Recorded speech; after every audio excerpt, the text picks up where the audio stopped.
You're listening to Question Reality. Question Reality with Priscilla Leona. Priscilla Leona.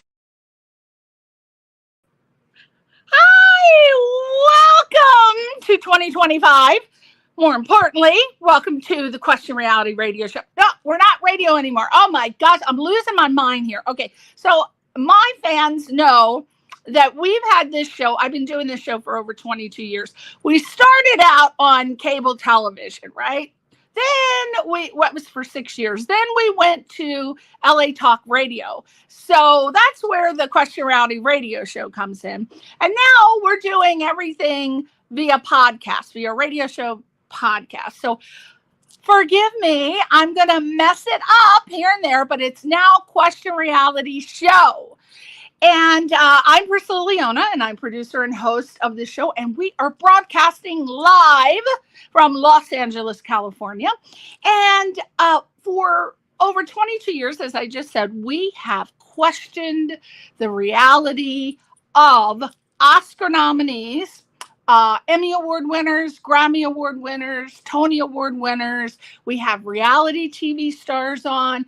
And other award winners like casting directors, voiceover actors, you name it. If they're in the entertainment industry, either in front of or behind the camera, we're going to have them on our show. And these showbiz heavyweights, what we do is we ask them to spill the tea about the trials and the tribulations and the honest reality of pursuing a career in entertainment. Because it's not easy, folks. Everybody watching. I remember when I lived on the East Coast and we would watch our favorite shows and all my cousins would say, oh my God, I could do that. What do they get paid millions for? I could do that. I could be an actor. Well, you just come on out here and try it and see what's happening for you. It's a very, very hard industry. And what our goal is on the show is to inspire, to motivate, and to educate. And we hope that our guests will join us in having a super fun time. So every guest I monitor, I'm like, are they funny? Yes. Are they funny? Are they, check, highly energetic? Not all, but most. Absolutely. Are they entertaining? Always. And you can bet your shiny Oscar on that. Hopefully they will end up getting one. And after watching our shows, you will hopefully leave with a head full of advice and hopefully a heart full of laughter. That's what we really hope to achieve. So if you want to be booked on our show, if you're working in the entertainment industry, if you'd like to appear, or if you would like to refer someone, go to our website, questionrealityshow.com, or you can email me directly at priscillaleona@yahoo.com, or you can go to any one of our social media sites. We are, as I say, every week I give you a little tip. Branding. Okay, you are an entrepreneur if you are pursuing a career in the entertainment industry and you want to be a singer, an actor, a dancer, a model, a musician, a director, a producer, etc. So you need to think like that. So when you're starting out, you want to think about your branding. Keep it consistent. Always. Best to go with your name. Let's give an example. Cher, Madonna, Prince, etc., right? Everybody knows them. They did a great job branding, but it can be your whole name. You know, I can't think off the top of my head who of a three named actor. I can only think of serial killers with three names right now, but I imagine that I'll think of it a little later. But try to keep it your name first if you're pursuing a career as an actor. Thomas, a junior. Yeah, the executive producer is saying Robert Downey Jr. Yes, but that's a junior. That's not a first and middle name. That's a what is that called? Is that a sir? No, it's not a surname. What do they call when you do the juniors and the misters? We'll figure it out. Okay, so if you're doing a book, just in film, try to keep it one title. When you think in the terms of films, one title, two title, think about the films that have won the most Oscars.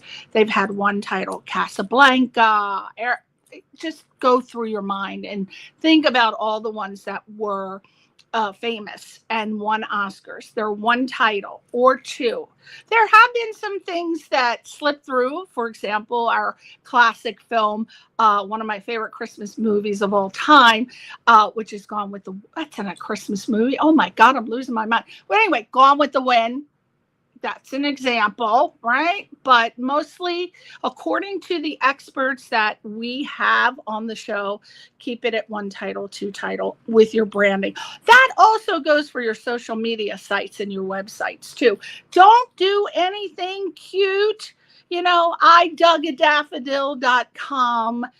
Because when you're at these networking parties or you're at parties where you want to have someone remember you or your brand and you're going by one name, yet they go on Google. People have 5-second attention spans. And if they go on Google and they type your name and they don't find it, boom, they're on to somebody else. And that's just how it is. Pretty much probably in life now, but specifically in the entertainment industry. Archive pages. If you missed any of our episodes and you want to catch up, we've got 22 years for you. So lots of content. You want to go to YouTube and type, I branded correctly at Priscilla Leona. Facebook, Question Reality Show or Question Reality Radio Show. I had to do that. It was the name of the show, but it was Question Reality Show. And also Facebook at Priscilla Leona. And then on LinkedIn, TikTok, again, it's at Priscilla Leona. Keeping it real. All right, let's talk about, most important for me. Oh my God, I forgot the website, questionrealityshow.com. questionrealityshow.com. And there you can see any of our past guests and you can see who the upcoming guests are for the year. Now, we ask a favor. If you enjoy our show and the guests that we have on, we would love for you to help them out by going to their channel, subscribing, giving them a little like, a little thumb. Nothing wrong with giving a like or a thumb. I have lots of celebrity friends, as you know. And they always say to me, Priscilla, I have over 2, 3, 4 million followers. Yet, how many comments do I have? 426 or a couple posts? We don't know what the secret is. We don't know, but I always make sure. So if they're not getting a lot, imagine when you're starting out, it's going to be really hard to get likes and subscriptions. You got to work really, really, really hard. So subscribe to their channels. You can subscribe to our YouTube channel, again, at Priscilla Leona. And then I will be talking about their social media links and where you can contact them. And again, if you just help people out, it will come back to you. You got to build up your karma credits in life. I believe that. So please go to their channels and subscribe or give a like. My goodness gracious. It's not going to kill you. You're going to get a karma credit, I believe. Now, back to the show. Very excited about the guests that are on the show today. Specifically, one of them, because she was my old theater stomping buddy back in the day in community theater. Her name is Rachel Zirkin, and I should have asked her, I hope I don't get this wrong, Duda or Duda? We're going to ask. I'm going to say Duda. Duda. Yes, there she is. And there's Lloyd. That is Lloyd, her gorgeous boyfriend. Look at him with the kiss marks on his face. She did not beat him up with a mallet, by the way. Those are kiss marks, lipstick marks on his face. I thought, it's going to be so small that you're not going to be able to see it. But that's Lloyd. We wish we had him with us today. And look at this. We've got one of her laurels from the Book Fest for her memoir, award winner. And the Book Fest is the name of the festival of books. And then look, we have her son, Seth, gorgeous guy. What do you see him? And his girlfriend. I am so sorry. I did not get her name, but we will get it when they come on. And here's another laurel of International Impact Winner Book Award for the book that we're about to discuss. And there's Rachel. Isn't she cute as a little button? Oh, she's just adorable. I want to put her on top of a cake. I want to put her on a cake with her little blue hair. That's her signature look with her blue hair. You're going to see how blue it is today. And that is Sharing the Healing Journey. That is a little excerpt from a blog on her website where you can go to and check that out. What else we got? There she is. I love this because she posted this on her Facebook page. And on the left, it was 10 years ago. And then on the right is how she looks today. So I just thought that was adorable. And doesn't she have the best hair? I want to scalp her right now and put it on my head. She's got gorgeous hair. And here's a little book review from Stefan J. Myers from Book Viral about her book. And there she is. There is Rachel Zirkin Duda and Seth Duda. I sure hope they're going to kill me if I'm pronouncing that wrong. There they are together. And then here's the book that we're going to be discussing tonight. It's called Mending Together, Building Together. And Rachel Zirkin Duda and Seth wrote it. I think I'm going to be safe and just say Rachel and Seth in case I'm butchering their name. But there you go. And here's another book review. She got so many reviews. The book is fantastic. Highly, highly recommend it. And we are going to learn about it. What else do we have? Because we want to get them on. There she's so cute with her blue hair. Yes. All right. What other pictures do we have? Oh, here's another review. Mom, author, advocate from her website. And there's Rachel and Seth and her amazing son. Oh, he's a video gamer and a free thinker, a comedian. I didn't know that. An author and a college freshman. I wonder if he's out of college yet. We're going to find out. Okay, so I think we did the book fest. I think we're all out of pictures. So let me real quick keep the pictures going because I am going to read her brief bio here. So again, Rachel and Seth are the authors of the memoir called Mending Together, Building Together. And it is about a mother with complex PTSD and dyspraxia and a son with unrecognized autism and their mutual journey to heal the wounds of the past. The website where you can find out more for that is Rachel Z. Duda. That's RachelZduda.com. And just a real brief bio. Rachel Zirkin Duda is a jack of all trades.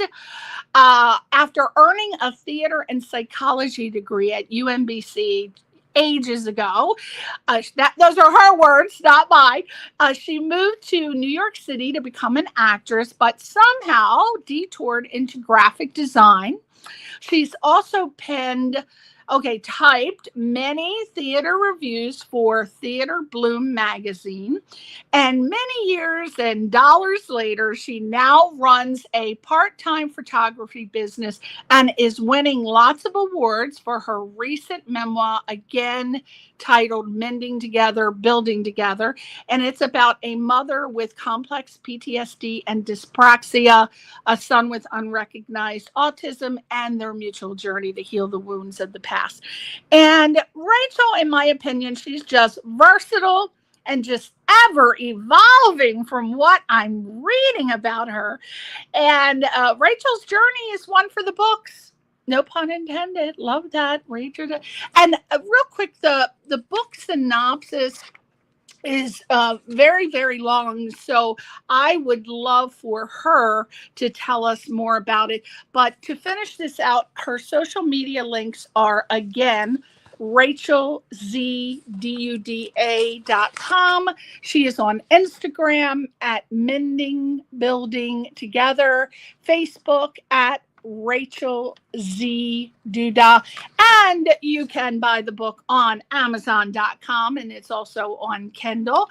So real quick before we bring them on, a lot of people, when I posted on social media, said, oh my gosh, what's dyspraxia? I've never heard of it. I got to look it up. And I had not either. So I went to the internet and looked it up, and here's what the definition is for dyspraxia according to somewhere on Google. It says developmental coordination disorder, DCD, also known as dyspraxia, is a neurodevelopmental disorder with impaired physical coordination due to brain messages not being accurately transmitted.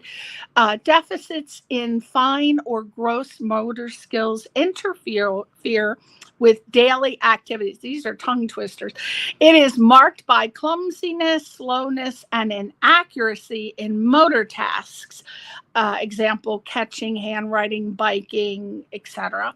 It often includes difficulties with organization, attention, working memory, and time management. And I thought to myself, wow, half of this damn description describes me. I think I need to be tested. It sounds like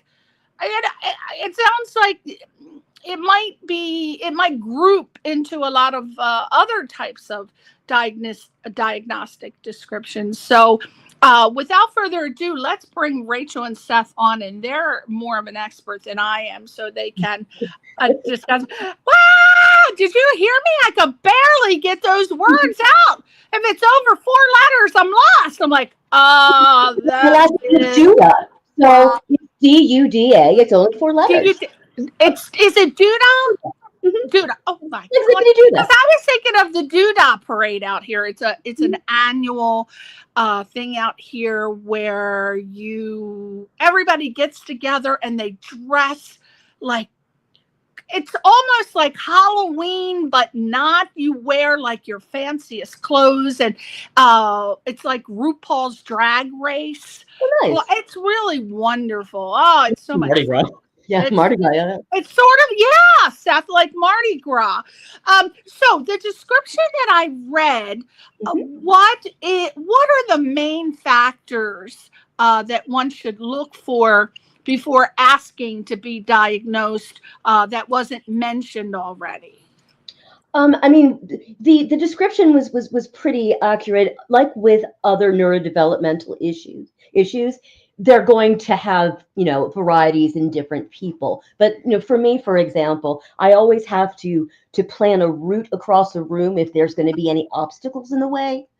I have to be very careful to because I can trip on things very easily. Even upstairs. Yes, exactly. Sometimes. Yeah, true that. Yeah, that would be dangerous. Have you ever tripped and then went down the step like the cartoon? I broke my arm a few years ago from falling down the steps. Oh. Yeah, and it was bad. It was really bad. And that's literally what it was like. I was trying to hold myself on the side of the wall so that I wouldn't fall the rest of the way down. And so I had to scream like. So yeah, that was fun. Yeah. Oh boy. My husband just broke his arm. He's having the worst time with it because he's a software developer. So he types a lot. And then on the weekends, he plays a jazz guitar. So it's really bothering him a lot. So I don't know. I only broke one bone, and that was back in the 80s when I had my stilettos on, because Lord knows I shouldn't be in a pair of stilettos. By the way, if you have dyspraxia, stilettos are a very bad idea. I would think so. Fell off heels. Oh my God, stay off the heels. Not even kitten heels are safe for you. Definitely. No. I wear really fat heels, those really chunky ones. Yeah, chunky heel. Oh, I love those. Yeah, they're much safer. So what is the name of the type of doctor to diagnose this condition? Would it be a neuro? Yeah, I think a neuropsychologist. So first of all, do you know if it's hereditary, one, and if it's not, when does it start presenting? When you're a child, or? Yeah, it comes to, usually it is from birth. And there have been some instances where people had an accident and they'll develop it, but generally it happens hereditarily. Yeah, it's hereditary, and it happens, when you're born.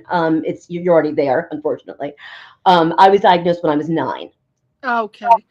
And what was it that was happening that you got diagnosed? What I were you couldn't doing? figure out how to kick a ball. You couldn't what? Figure out how to kick a ball. Okay. My mother had noticed that, when I was in gym, well, not when I was in gym class, but she heard about it afterwards. Your daughter can't kick a ball, a ball that's just a regular big ball on the ground. Yeah. I couldn't figure out how to coordinate the movements to kick the ball. Yeah. And so she thought that was probably not the greatest. And so she brought me to I think it was the PG Health Clinic. I live in the DC area. So it was a health clinic that she brought me to, and they did the diagnosing. And I had to go talk to the therapist. I was thinking that how long has this? I had never heard about it, but I mean, almost nobody in the United States heard of this. It is just beginning to be recognized in the UK. Wow. There was an episode of Doctor Who.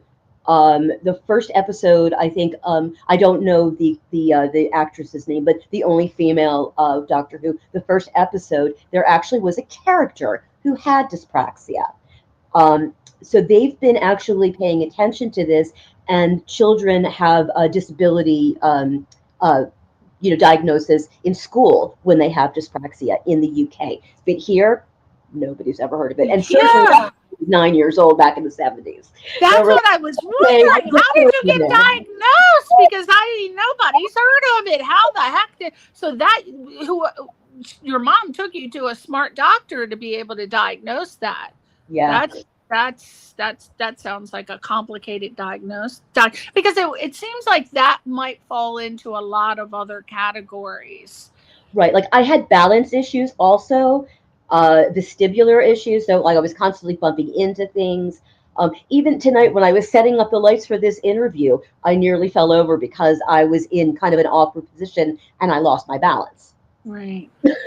Yeah. So is it that you think it has something to do with your neural synaptic? Yes. Like they're not firing all the way. So they're like, I'm not interested in that. I'm going to go do something else. I don't want to listen to this. I'm doing something else. I'm bored with that activity. Can you describe how dyspraxia affects a daily life and your activities other than what you just talked about? I mean, is it all day long, or is it just all day long? You had a quick question? Yeah, honestly. So it kind of sounds like that you have to choreograph your movements all the time. I do. You be very good at dance, just master it. Exactly. Yeah, dancing. Yeah. You could get those little, how in the hospitals they have those arrows and feet. Yeah. That's what you need to get, those little feet and put them on the floor. When I was a kid, I was in a summer camp play, and my mother noticed that all the little Indians were dancing in one direction and I was dancing in the other direction. So that pretty much describes dyspraxia for you. Which play was this? I think it was Annie, Get Your Gun. Okay. Like that. Yeah. Okay. Yeah, I just trying to give the context there. Yeah, no worries. But yeah, so on a daily basis, I'm always having to pay special attention to where I am in space so that I don't run into things. And I'm a photographer also. And as a photographer, I have to be extremely careful with the equipment, and so I have to move very slowly and very methodically make sure that I don't make any mistakes. And that's very, very because tiring. that's costly. But I'm more concerned about what the heck's going on in the kitchen with you and a butcher knife. Yeah, somebody else handles that. My boyfriend is a wonderful cook. He takes care of all of it. Oh my God! Next thing you know, Seth, you have to duck. Woo! She's throwing it. I've had that interaction with my grandma a few times where she's really good at cooking too. But yeah, no, I've definitely at times, like, I'm talking with her because we have a very like the kitchen's very small, and so a few times I've had to like duck and weave. Yeah, my mom. I'm pretty sure that my mom has dyspraxia as well. That's where she she noticed a lot of the things that I was having problems with that she had always had problems with, and so she was never officially diagnosed. But the thing that's good to know, like, getting a diagnosis isn't going to be the easiest thing in the world. However, knowing, if you look through it and things make sense to you, things like kind of fall into place. Sometimes they don't fall into place. Sometimes they don't fall, but that's okay. But when things fall into place, it gives you more of a sense of understanding about who you are and why you are the way you are. Because I mean, neurodivergence in general, we're just now beginning to really understand that the way that we process things is different.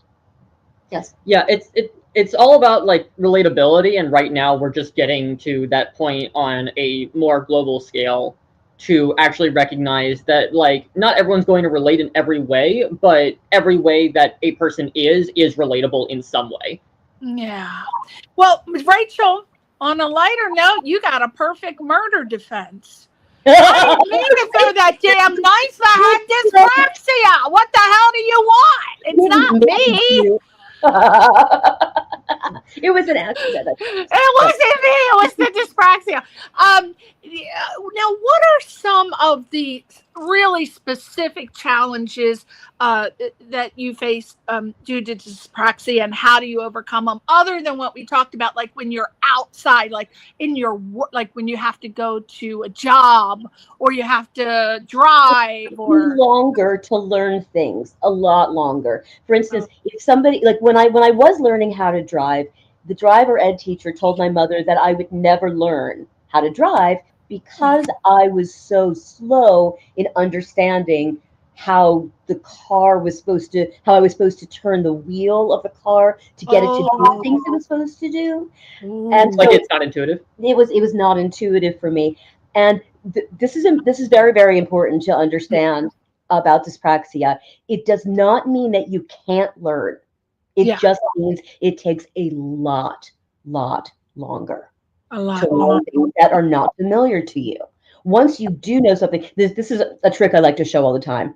I can do one fist forward and one fist backwards. And that took me probably about 3 years of practice to finally get to that point, but I never have forgotten it.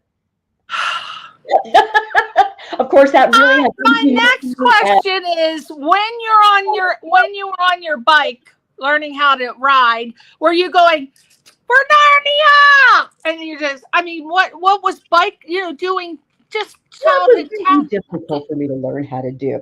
I learned how to ride a bicycle when I was probably about 7 or 8. There was a person in the neighborhood who, God bless him, had so much patience with me, and like for days and days and days, he kept doing the same thing that you usually do to teach somebody how to ride a bike.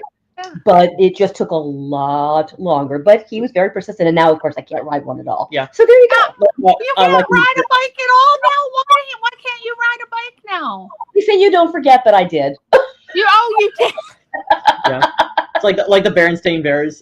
This is what you must not do. Let this be a lesson to you. Exactly. That's right. Berenstain Bears. Now, has dyspraxia influenced your education, career choices, and what support system has been helpful to you? Well, especially like with my photography career, I've had to tell people it will take me longer to learn certain things. And because it's going to take a little bit longer, I need to, I need a little bit of patience from people. There's really not anything you can do to speed up that process. You have to have patience with yourself, and this is the tricky part, not feel shame from it. Because of course, there was a lot of shame that came from being dyspraxic. I mean, that's part of my PTSD, to be honest with you, a huge part. And in fact, I've realized more and more that has had a huge impact on the way I see myself, because I feel defective and everything. And the thing is that if you can identify this sort of thing and realize that it's not your fault and that it's not something that's shameful, your brain is built differently. It processes things differently, just like with autistic kids, just like with, exactly. Yeah. I remember one time my grandmother on my father's side, she's like pretty old, but not rude, sorry. But I remember what is she, like 30?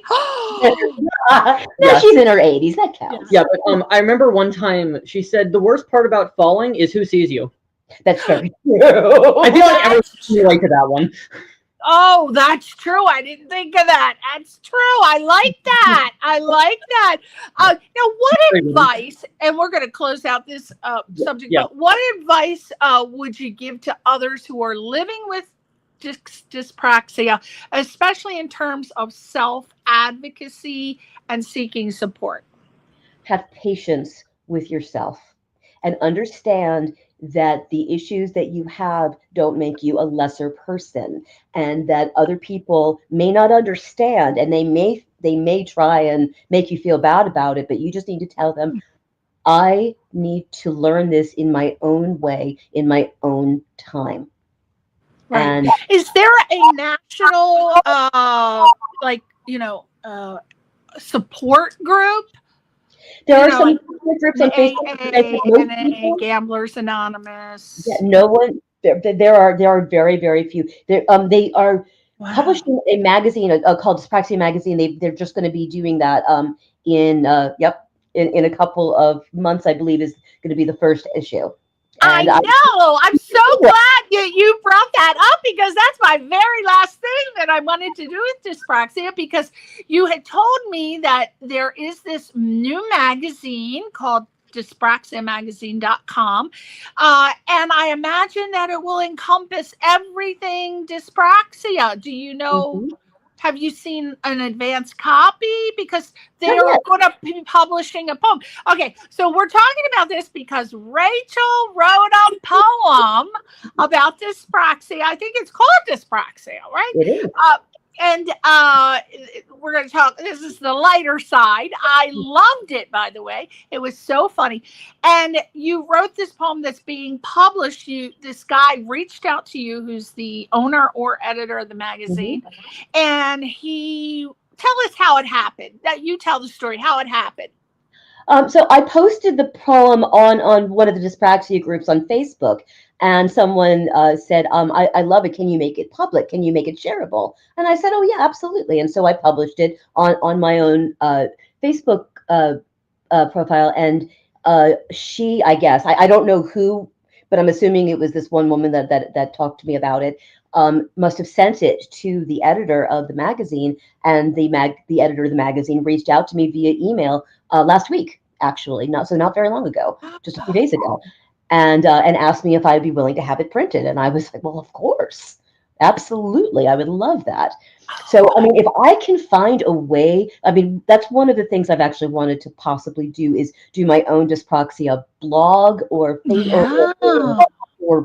website. I'm not exactly sure where I'm going to go with that yet. Maybe an extension, another book, perhaps. Right. Maybe even an advocacy group where people meet to support each other. You got to find out how many people in DC have dyspraxia that would come. But there might be a lot of people that are hiding. There are probably a lot of people who don't even realize. They may not even know. Yeah. So would you honor us with reciting the poem?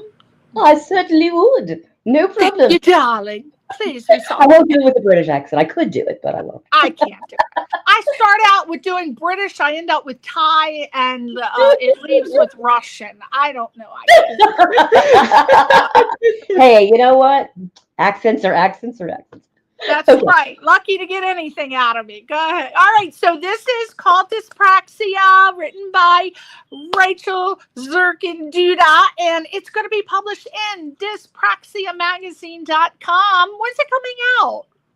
They said March. March. Ooh, it's on the horizon. Okay, girl. Yeah. Get up there and do your soliloquy. Okay. This poem is an apology to myself for years of self-hate. Dyspraxia is an invisible illness that makes you clumsy. Let me give you some examples of what I mean so you understand. When I trip over air and run into the wall, that's dyspraxia. When I reach for my drink, but oops, knock it over, that's dyspraxia. When I try to eat bread but inhale crumbs instead, this has happened, that's dyspraxia. We're going to talk about that. I don't know how to work on envisioning that one. All right, go ahead. When remnants of lunch become part of my sweater, that's dyspraxia. Ooh. Keep dropping my keys on the same ingrown toenail, that's dyspraxia. Wow. When I awkwardly speak garbled words that aren't clear, that's dyspraxia. How I manage to put shirts on backwards both ways, that's dyspraxia. When I look at a map, my poor brain goes kaboom. Oh, That's dyspraxia. I bet. When I step on a crack, I might break my own back. That's dyspraxia. Before I learn new skills, I need to weigh the risks. That's dyspraxia. I must pre-plan my route through a room full of chairs. Oh. That's dyspraxia. What seems easy to you is more daunting for me. That's dyspraxia. You look so normal. You must be making it up. That's dyspraxia. Why can't you learn this? You're not trying hard enough. That's dyspraxia. Don't make excuses. Just get out of your own way. That's dyspraxia. Feeling ashamed so deep you want to disappear. That's dyspraxia. When you wish you could be anyone else but you. That's dyspraxia. Dyspraxia is a disconnection between the brain and the body. Communication may break down, but that doesn't mean I'm broken. Oh. Bravo! Bravo! Each of those focus is a haiku, just letting you know. That's right. Bravo! Oh my God, that's fantastic. I can see now why he wanted to publish that. That is going to help so many people. And just you saying it, people who don't even know what it is, they go, oh, maybe I'll do that. I tell you, a couple of those things, I was like, oh my God, I do that. I'm making an appointment.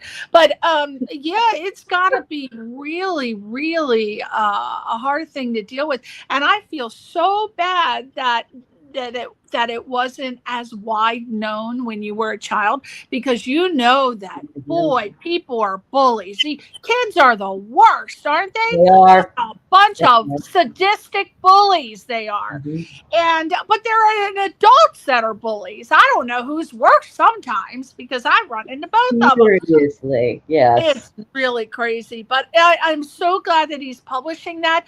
I bet you he is probably going to end up asking you, because you're so articulate, and I think that he might end up having you write an article, a weekly article. He did that. I'm seeing it. I'm psychic over here.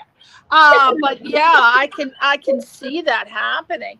Now, let's move on to the other autism section of this. If it's okay with you, let's talk about your history of complex PTSD. I've heard of PTSD. I've never heard of complex PTSD, so that's going to be interesting. From early childhood abuse and bullying, which I can't imagine little Rachel Zirkin being bullied.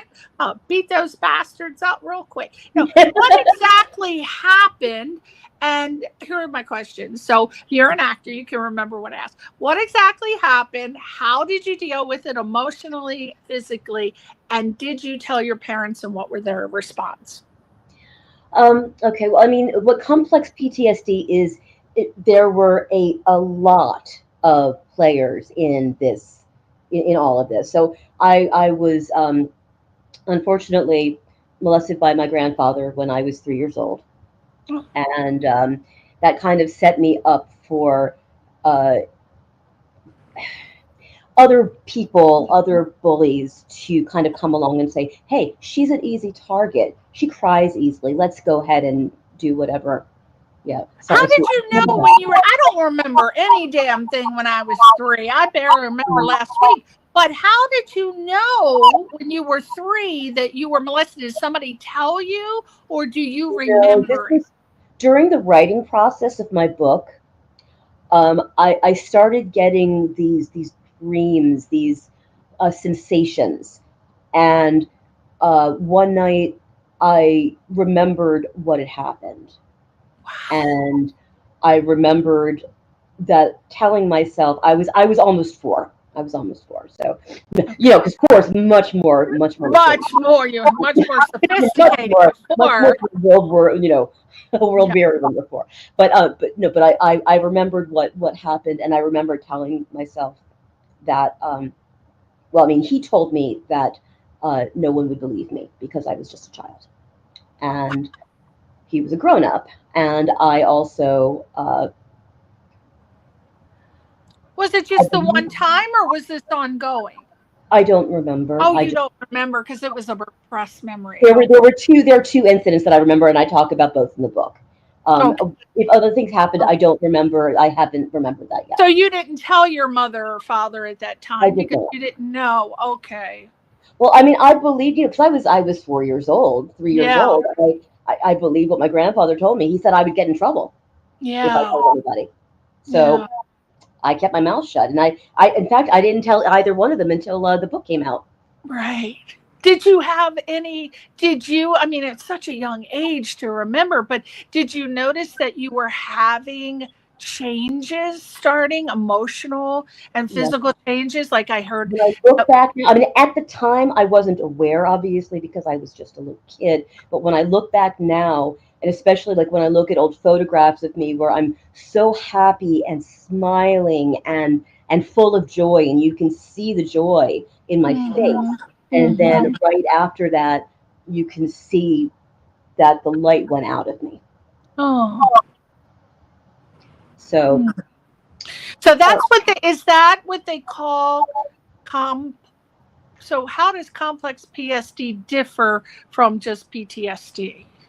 Because there were repeated things that happened. So after my grandfather, there was a kid in the neighborhood who for 7 years told me that he was my only friend, and that if I wasn't friends with him, that nobody else would want me around.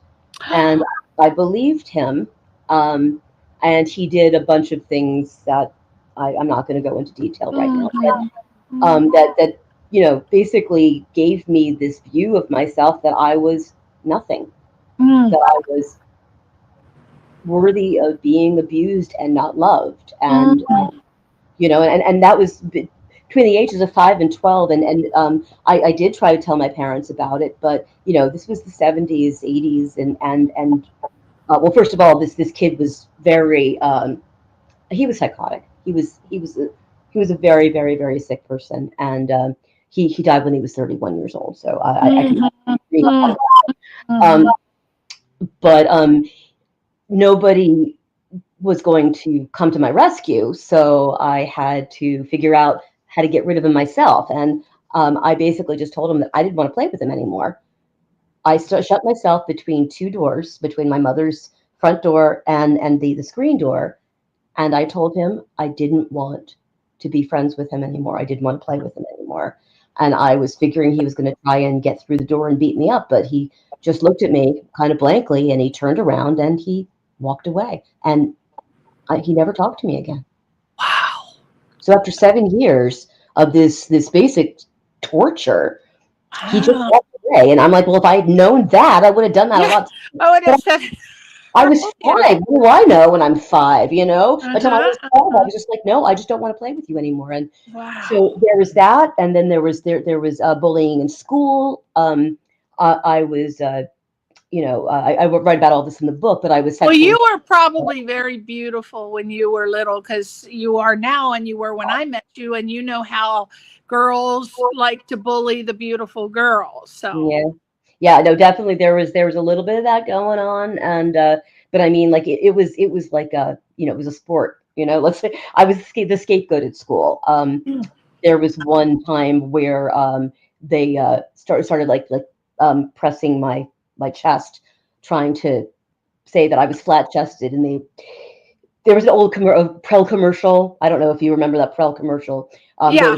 For shampoo a million years ago. Squeeze and go from hot to fluffy. So they thought that would be really funny to squeeze my chest to make it fluffy.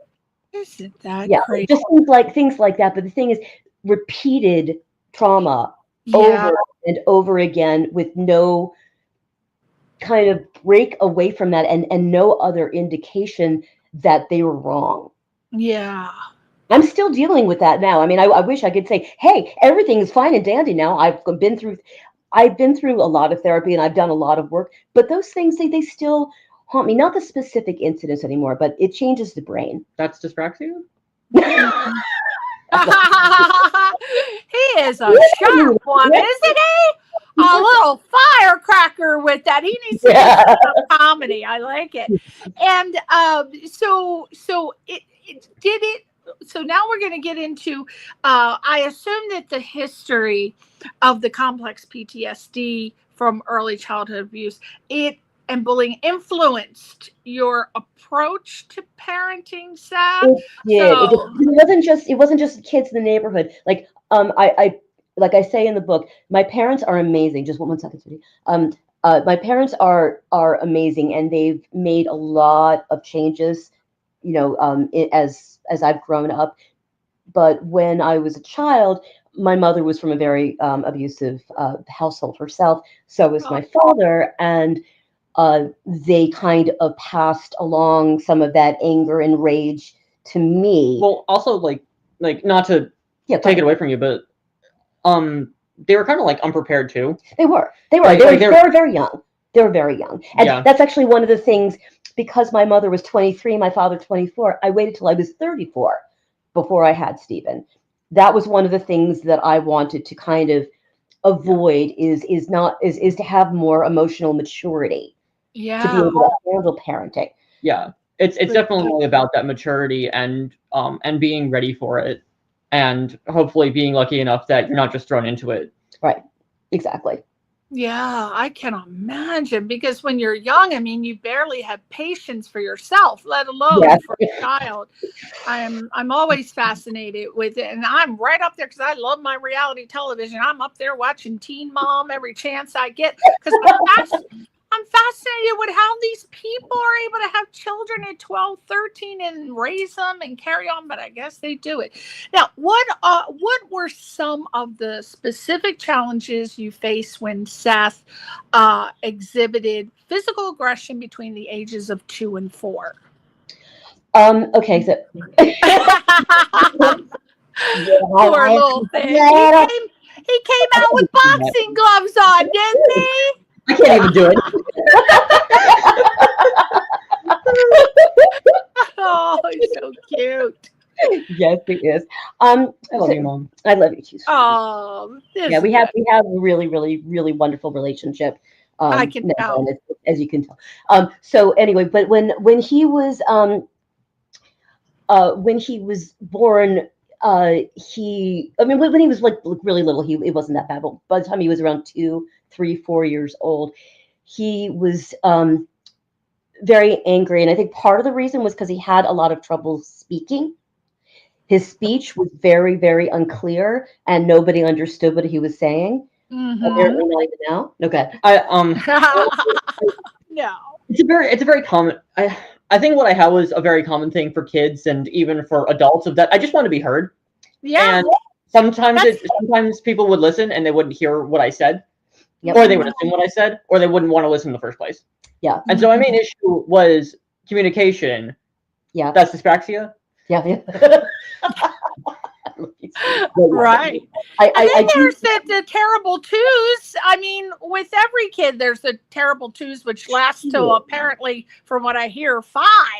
So, absolutely. Well, the difference was that I mean, you know, he would hit me repeatedly, and because of my own history with being hurt and abused as a kid, I didn't know what to do. I didn't know why. Like, I felt like I was doing something that was making him strike out at me. Right.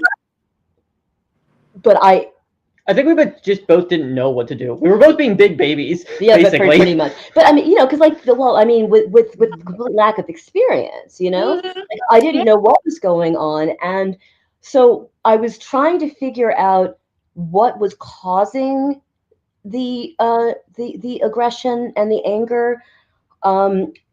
You know, like, a lot of people were like, well, just hit him back, and it's like, that's not going to work. Oh my God.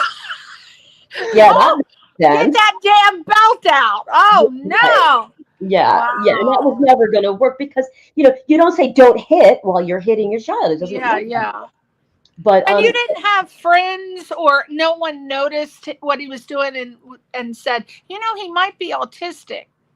Nobody said that. Actually, what's interesting is that when he was 6, I did bring him to a neuropsychologist, and they told me that he had something called PDD-NOS, which is pervasive developmental disorder not otherwise specified, which he said was technically on the autism spectrum, but that he'd probably grow out of it. Oh. My sister's son, her middle son, is more severely autistic, and I saw the challenges that she had raising her son, and honestly, I was afraid I couldn't do it. I was really afraid that if I knew he had autism, that I wouldn't be able to parent him. Right. I was scared. I was so scared, and so I think that I just kind of went into denial, and I worked with him with what was going on. I tried to figure out what was bothering him and what I could do to minimize the discomfort. Yeah. And by that time he could talk, so he might have been able to help you a little bit with telling you. Not till much later. Yeah, I was pretty antisocial when I was younger. Yeah, by the time he was like 9 or 10, he was able to tell me like a lot of things, and we talked a lot at that point. But when he was younger, he was having problems in school too. Like he got suspended from kindergarten twice for he hit the teacher, he bit a student, he drew blood, like he was on a piece of paper. Yes, he drew blood. No, there was a couple of students that.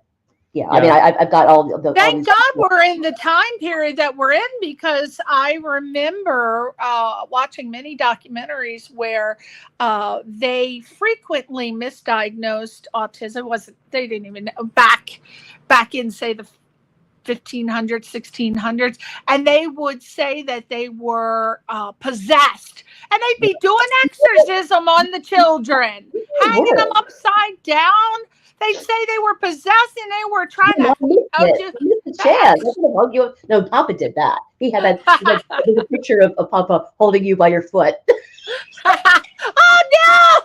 He's cracking up laughing. It was hilarious. Oh, I thought it was funny. I enjoyed it. Yep. I liked it. Yeah.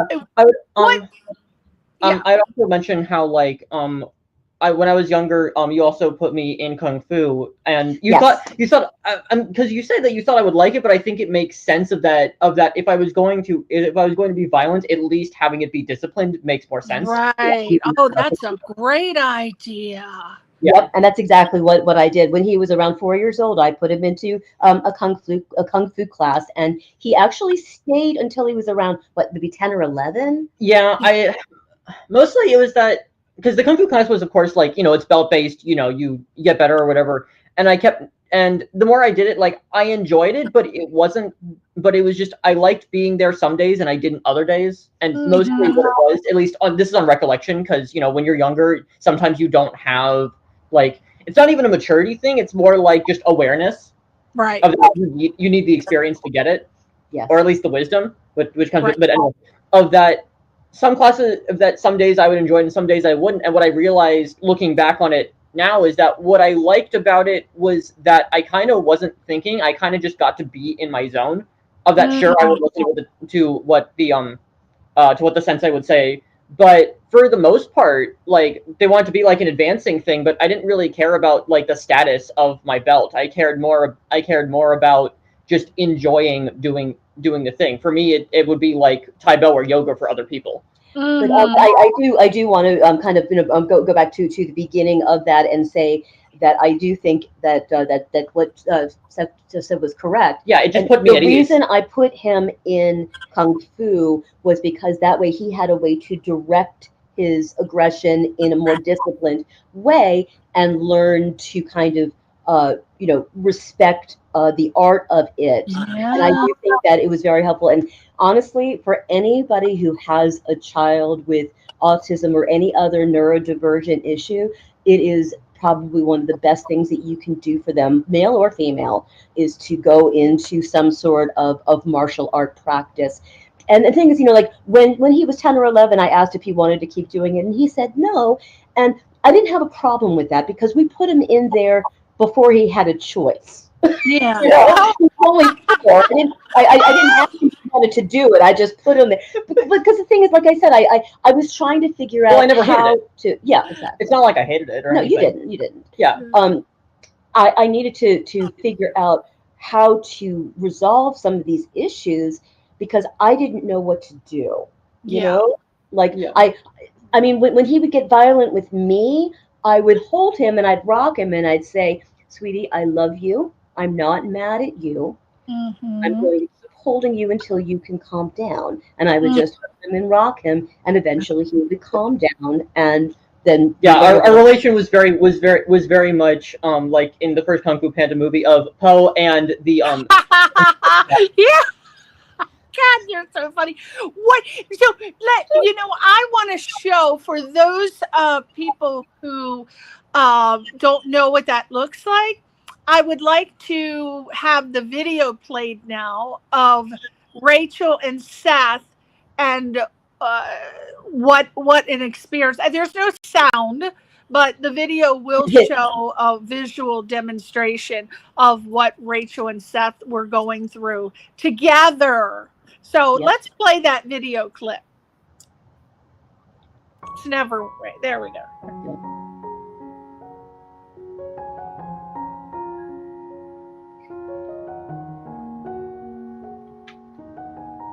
Can you show the full screen, please? Oh, no, take it back. It's not showing everything. Take it back to the way it was, please.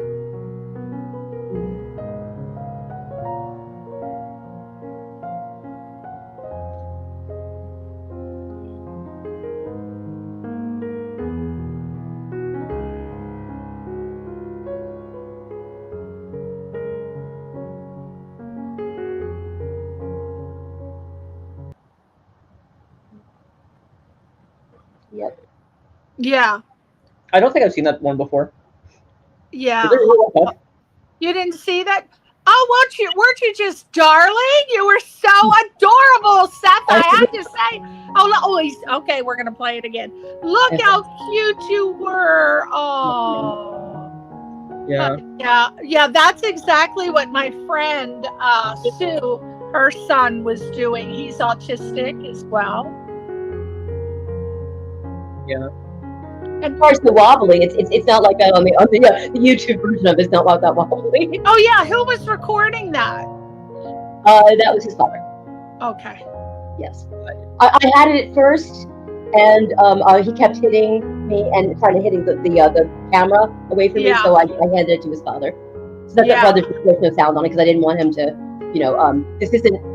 Now, Rachel, you are lucky he didn't get his little fingers in your hair because you had some hair. He could have had a good time ripping that out. Okay. One time he actually hit me in the eye, and his little was like. Did you get a black eye? Yeah, black eye and hair all over the. Oh my goodness. Well, how did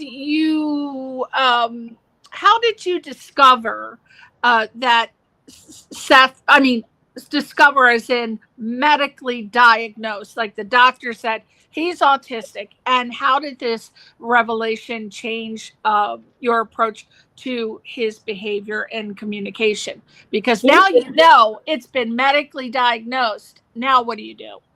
Well, interestingly, he was not diagnosed until he was 16 years old. What? Yep. He was in therapy. I put him in therapy so that I basically told him it's a place where you can complain about me without worrying about making me cry. Yes. Seth is just like I'd rather. I mean, what about? But do I get to chop the block of wood? Oh, that's true. You did. But it's not the same as Kung Fu. Nothing will ever be the same as Kung Fu. Yeah, he actually did break a block in Kung Fu. That was amazing to me. But what happened was I put him in therapy, and his therapist came to me and said, I think that he's probably autistic, and I think that's why he had so many troubles in school. I'm going to put a referral in to Kennedy Krieger to have him tested. Or, does that work for you? And I was like, oh, absolutely. Because by that point, I said, if he's going to end up getting any help as a result of that, then I had no problems with it.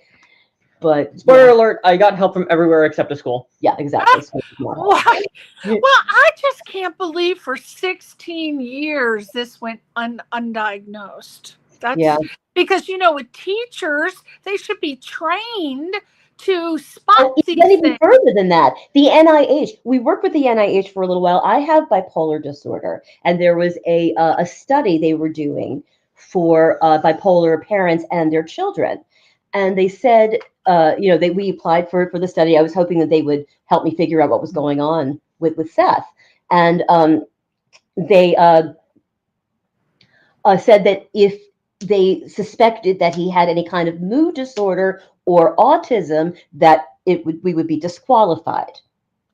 What? We were not disqualified until he was 11, when they said that he had disruptive mood dysregulation disorder, which is a form of mental illness.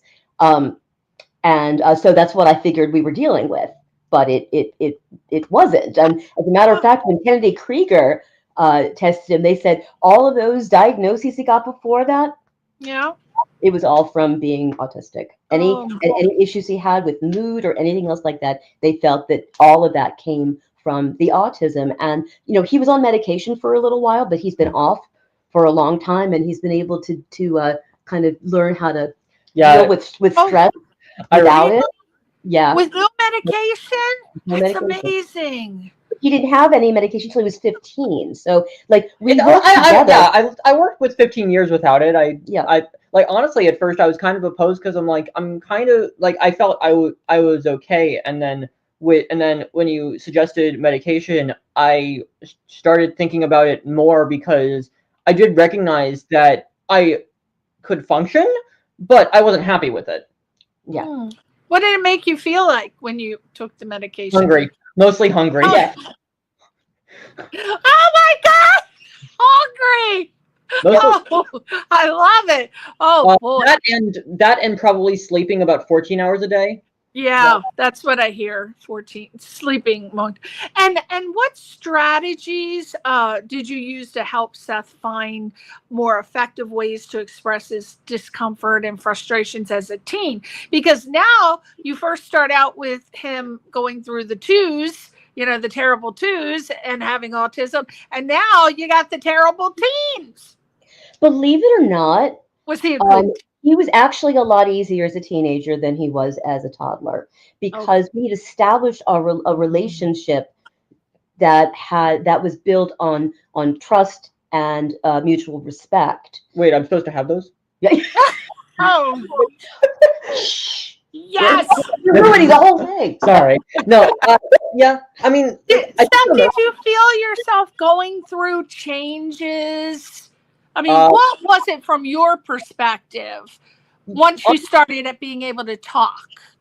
So honestly, when I was younger, I mean, I described the whole thing this way, of that I feel like my ability to like cope and take care of myself increased exponentially as a relationship became exponentially better. Mm-hmm. And so for me, the difference was never a training thing, because like I didn't know how to cope. I told him.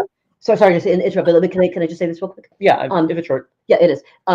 I told him that that he would see me coping with things in a way that was very unhealthy, and I didn't want him to learn from me how to cope with frustration, because it's easier to learn healthy ways than unlearn healthy ones and then relearn. So go ahead. And yeah, for me, it mostly was just I learned the mom way.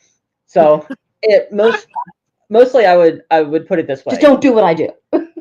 whatever you do, don't do me. Don't do anything else. Can I please finish? Go ahead. Sorry. Yes. It's I'd say for the most part of that mom telling me about like how she would do things and how she didn't want me to do it that way, mostly just I started advocating for myself more as I realized things happened. Of that, all that changed really from my perspective is that I became more honest, both internally of accepting myself and with expressing that to other people. So for me, it's not a shift of bad or ineffective coping to good coping. It was a perspective of ignorance to awareness. Yes. Right.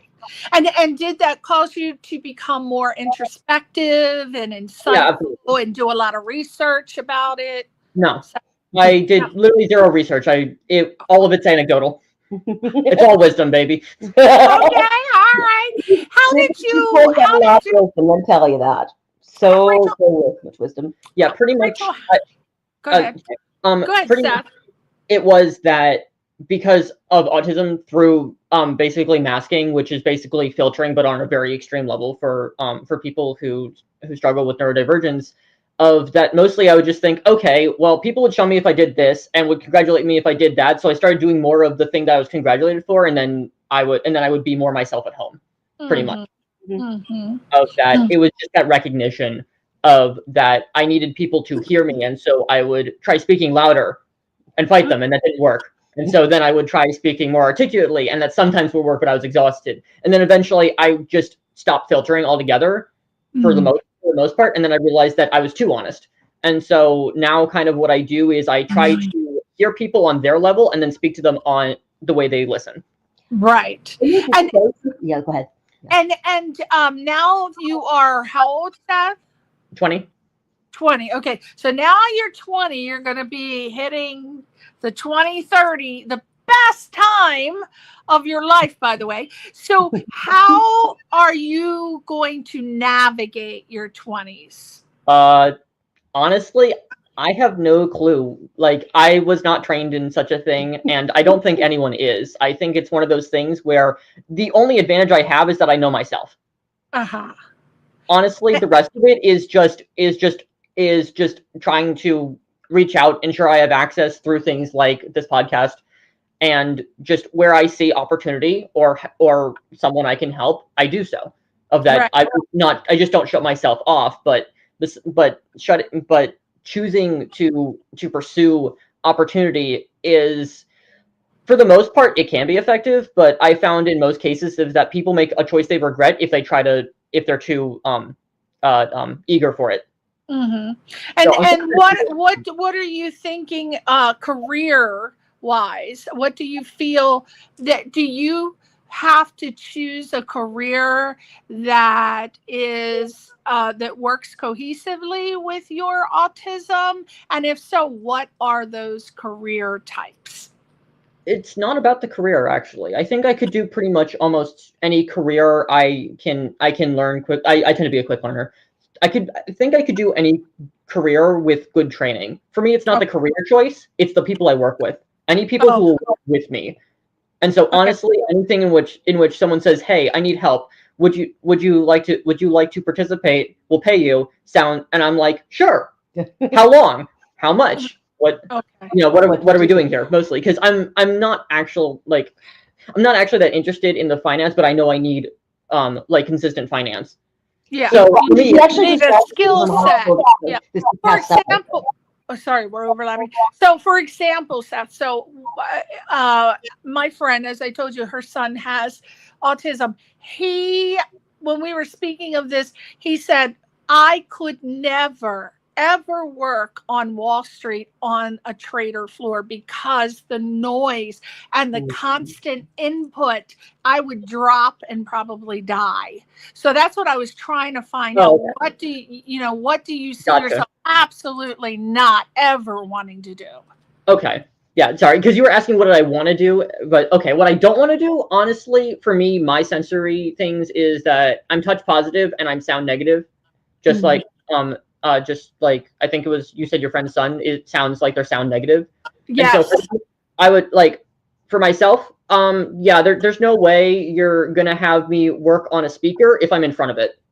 I have interest in audio, but I'm not working but I'm gonna work from behind the scenes. You are not like do not put me in an audience. Do not take me to a concert, please. In terms of career, so rock star is out of the question. Nope. Maybe a roadie. I could handle being a roadie. Can I tell a funny story real quick? Go ahead. Okay, it's a real quick one. When I was with my ex-boyfriend, he was a DJ, and so he would play loud music all the time. And at the time, Seth was living downstairs. And so one night he was playing music really loud upstairs, and I hear the stomp, stomp, stomp, stomp. Seth stomps up the stairs. He said, "Can you please turn your music down?" And I was thinking to myself, that seems like an opposite kind of thing that usually happens. But yeah, absolutely. And thank God. Yeah, I can see that.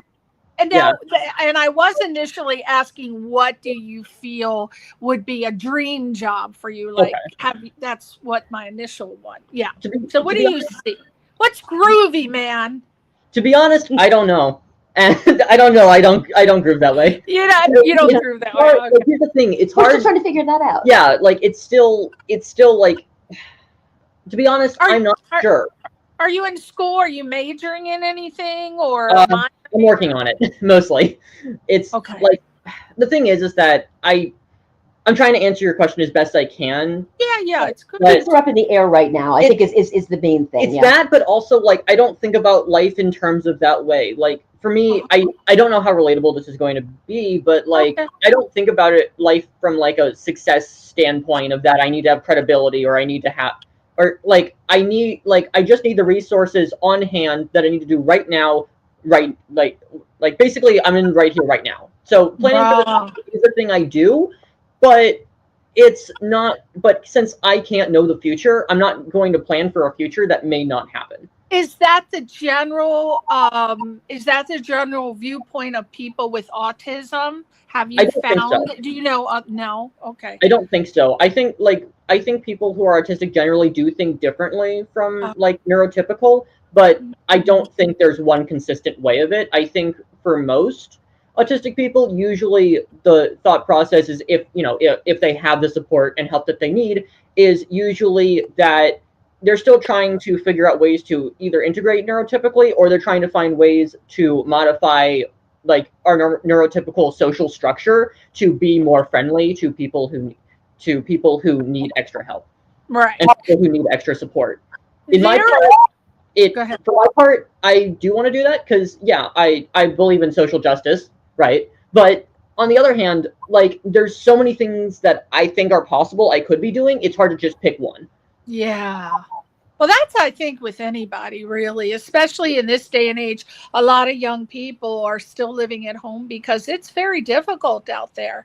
Yeah. And I mean, unless you're majoring in robotics or it's cybersecurity. It's very hard to get a job at the doctors and lawyers and accountants are a dime a dozen. Yeah, and mostly it's a social issue, I feel, of that it's corporations don't want to take risks, but therefore no one can get hired. Yeah, I don't want to get too into it. No, you're right. You're right. But no, it's good to say your viewpoint is very important, because we need to hear from a 20-year-old about what's going on out there. I certainly don't know, but I can hear from my friends about their children, what's going on. And this is what they're saying. It's a very difficult world. So I think you're absolutely right. Like people who are around my age, since they're just getting into adulthood, it's the first time they experience the world, and they're going to see it as it is. Yes. They're going to be very blunt about what's happening. Because basically, when you're my age, you don't get much support. You might get parents if they have the support themselves, if they have whatever the finance. I'm supporting it. Yeah, but not everyone's parents are going to be emotionally supportive. Not everyone's parents are going to be financially supported. Things like that. And so when you're my age, basically, you probably have the most clear perspective of how life will go, as much as possible. Because when you're older, you'll think about it from a past perspective. Exactly. And when you're younger, you're not experiencing the real thing yet. And so what I can say of being 20, at least from in American society in the DC area, life is tough, and it's extremely tough because no one knows what they're doing still, and like people to some extent can't, because we keep we want things to happen, we want things to get better. Everyone wants things to get better, right? Like, I think that's universal. Yeah, absolutely. Yes. But no one knows how to make it happen, and we all squabble over trying to do it, whether politically, socially, in groups with each other, emotional support, community support, as I said, political parties, etc. Of that life is tough, and to some extent, I think part of the problem is that even though we talk about it, we can't do anything, because to some extent we don't know. And if we do know, other people won't listen. Yeah. Everybody's stuck. Everybody has opinions, but nobody knows how to get a plan of action started. It's even in adults, even in our government, in hospitals, doctors. And there's no equal access either. It's crazy. Actually, I want to actually say something about one of the things that we're kind of hinting around about a little bit, we talked about this before, is about communication. Absolutely. How important. Honestly, I think that where Seth would thrive would be in teaching neurotypical people how to deal with neurodivergent people. Yeah, and I'm open with that. Yeah, honestly, I don't know how you would get into that, but I really think, because you're very well spoken, and you also understand. I think so. I think he's extremely articulate and definitely well spoken, and he's very methodical in his thought process, and he can actually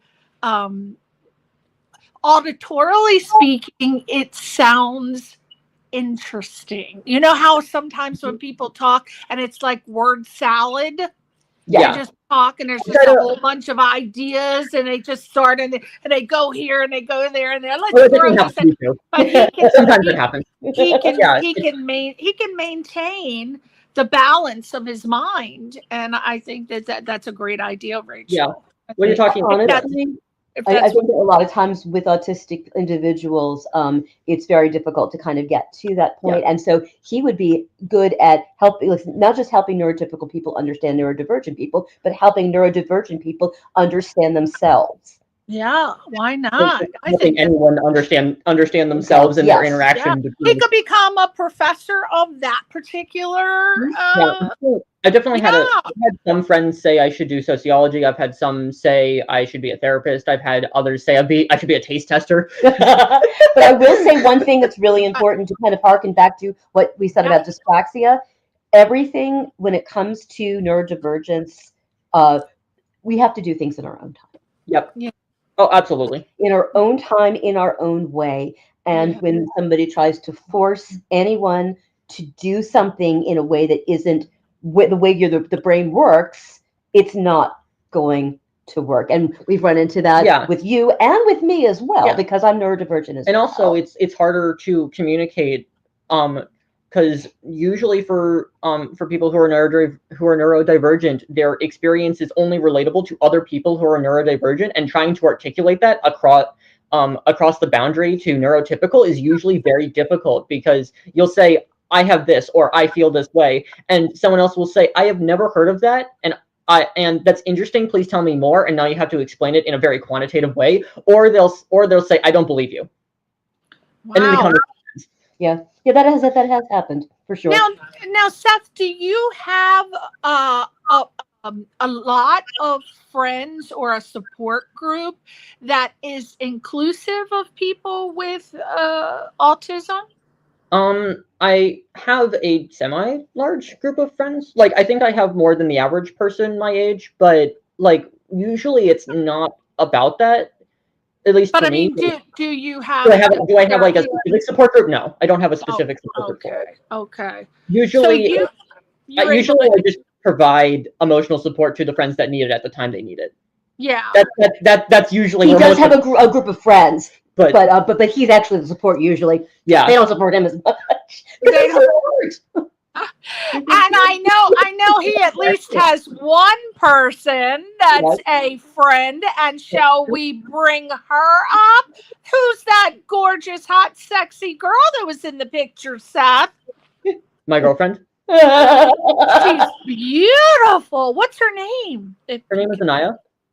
She's really, really pretty, isn't she? And I love how in that one picture, someone said something.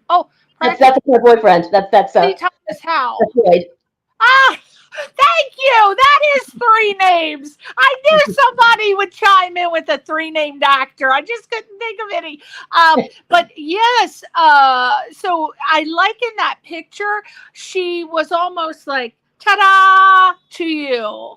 Yeah. And so I can see you two have a good little time together. Here he is again. What's up? James Earl Jones! How can we forget that, Rachel? What's wrong with us? Is he? Here's another one. I went to the ET School of Bike Riding. By that I mean I tried to jump over the moon, didn't go so well. Do you know Daniel Price? Do you know who that is? Nope. Okay. So he's just tuning in. Okay. We prefer experienced instead of old. Yes. I love that. Daniel Price said, I hope someone brought tea and crumpets. Okay. Well, no tea over here. But Seth, so let's practically use it with borscht. Ugh, God, I can't. Wait a minute. When you try to ride a moose but wind up on a goose. So he must have dyspraxia. That's what. Each of those verse was a high. What's that? Each of those verse was a haiku.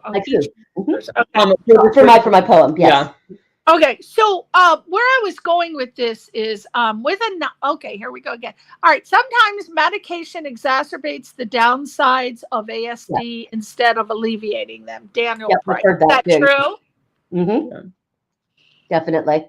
Thank you, Daniel Price. You're so knowledgeable.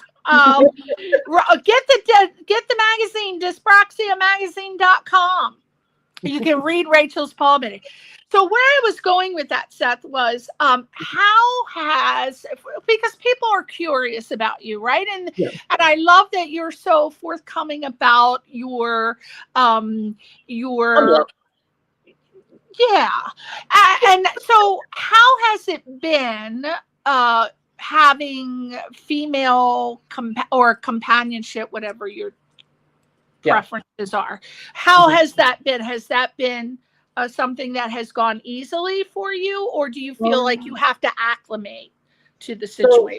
To some degree, I'd say that trying to be as private and respectful as possible, since sometimes. But I'd say that honestly, I think our relationship is very different than how most people's are. Of that, usually when people have issues, they have conflicts, and then they break up for a bit, and then they come back together. And usually, what it is that people feel they're not heard. Honestly, if there's the biggest takeaway from what I've said tonight, it is going to be everyone wants to feel heard. Yes. For the most part, we don't have issues like that because we try to communicate as openly as possible. Communication is really important. We try to set boundaries, and occasionally we'll be passive, and it's like, are you sure that this is okay? And usually it's because we can be overwhelmed too as people, right? Yeah. But in terms of like gender gap, I don't usually experience a gender gap that much, or at least if I do, I'm already relating to it. I've definitely one of what's a gender gap? I don't know what that is. Male and female. Oh, okay. Just like biological and socially, because like so he's talking about just the communication between them. It's just the communication. I'm not talking about like LGBTQ. That's a different conversation. But okay. But usually when I talk to people of the opposite gender, I don't usually have an issue socializing with them, because for me, and I think this is funny, I have a non-binary friend, and one of the funniest things that they ever said to me, one of the greatest compliments I've ever heard, was they said, "Seth, you're very feminine for a male." and yeah, I'm very in tune with my feminine side. Okay, okay. I mean, I had to process that for a minute. Yeah. Okay, for a male. All right, you're very feminine for a male. Oh, okay. All right, I'd have to think about that. All right. So I think now Anaya, is she autistic or is she's not? Okay. No. And where did you meet her? In school? We met in senior year. Valentine's Day was our 1 year anniversary. On Valentine's Day! Yeah. What did you get her? Did you get her a little rose? I got her chocolates. I got chocolates too. Oh my God! Let me see. Wait a minute. Did she open them right away? I have not even. This is what I got. Wow. It's like a whole bunch of chocolate. I'm like, what the hell's wrong with you? I'm fat enough. I don't need any more damn chocolate. But I said, what the hell? I'm going to be like I'm already a big blimp. What are you going to do? You want me to die so you can collect my damn insurance money? That's what it is. Trying to give me hypertension. So you guys have been together a year. That's a long time for a 20-year-old. Yeah, it's been my longest relationship. Oh, yeah. And I'm very happy with it. Oh, that's good. I'm so glad. Who knows? Rachel may be a grandma soon. Do you only have one child, Rachel? I only have one child, but I've always been very clear with Seth about the fact that like if he ends up wanting to have children, cool. But if not, where is my sister? Yeah. Unfortunately, Rachel. You need to put some footprints leading to the bedroom so you can find it. Okay. Now, we're on our last questions, which are, Rachel, how did you manage to push through your fears and stop the cycle of abuse that had plagued your family for generations? Because you had said that was an ongoing issue, right? Yes.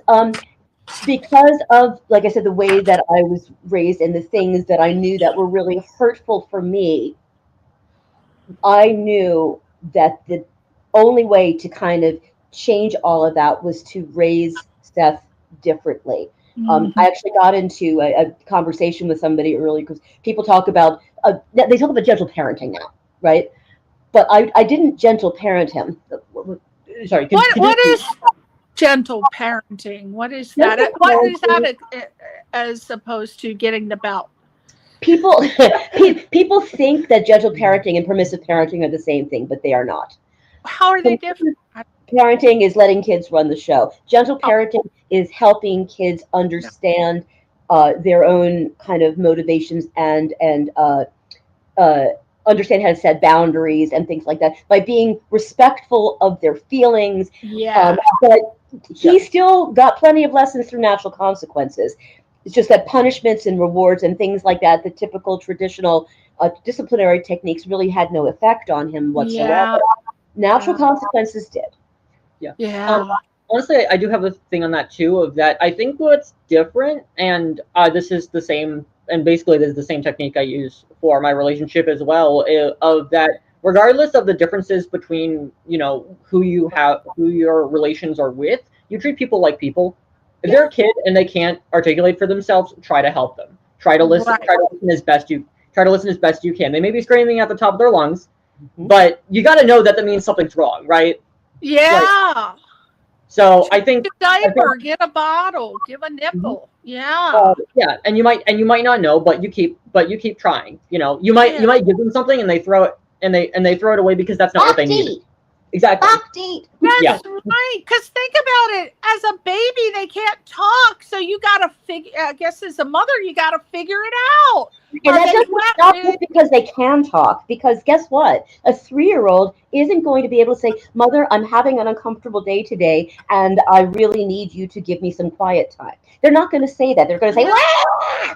So what you have to do is you have to say, "Hey, you seem like you're having a tough day. Why don't we sit down here for a little while and draw?" Or you asked a question earlier about expressing emotions. One of the things that I talked to him about, and he may not remember this actually, was to take a piece of paper and draw like markers or crayons, whatever, and just scribble out his feelings.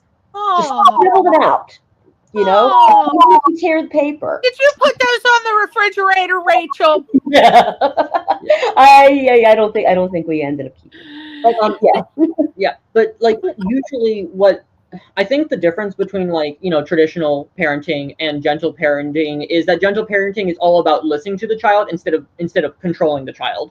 Yep. It's the child does not control you. Yeah. You listen to what the child needs. And I'll tell you something.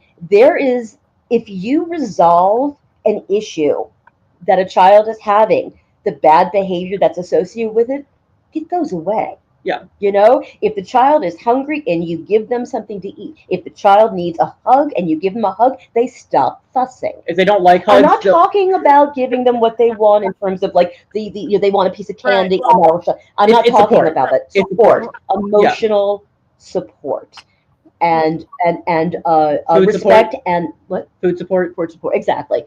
But to give them the support that they're looking for. Exactly. As best you can, because exactly. There are with adults sometimes we have issues, and sometimes we might talk to a friend about, man, this other guy at work is such a bother for me, and and the friend's gonna be, and the friend that you're telling this to might not know how to react, and they're gonna say are you, and if they can articulate well enough and have the emotional intelligence, they might say, are you venting? Are you just trying to tell me, or do you want advice? Yeah. Mm-hmm. And so if they want solutions, if I'm that friend that is being talked to, I would say, does this person you're complaining about know that they're bothering you? Yeah. Are they doing it on purpose, or are you just bothered by their general vicinity?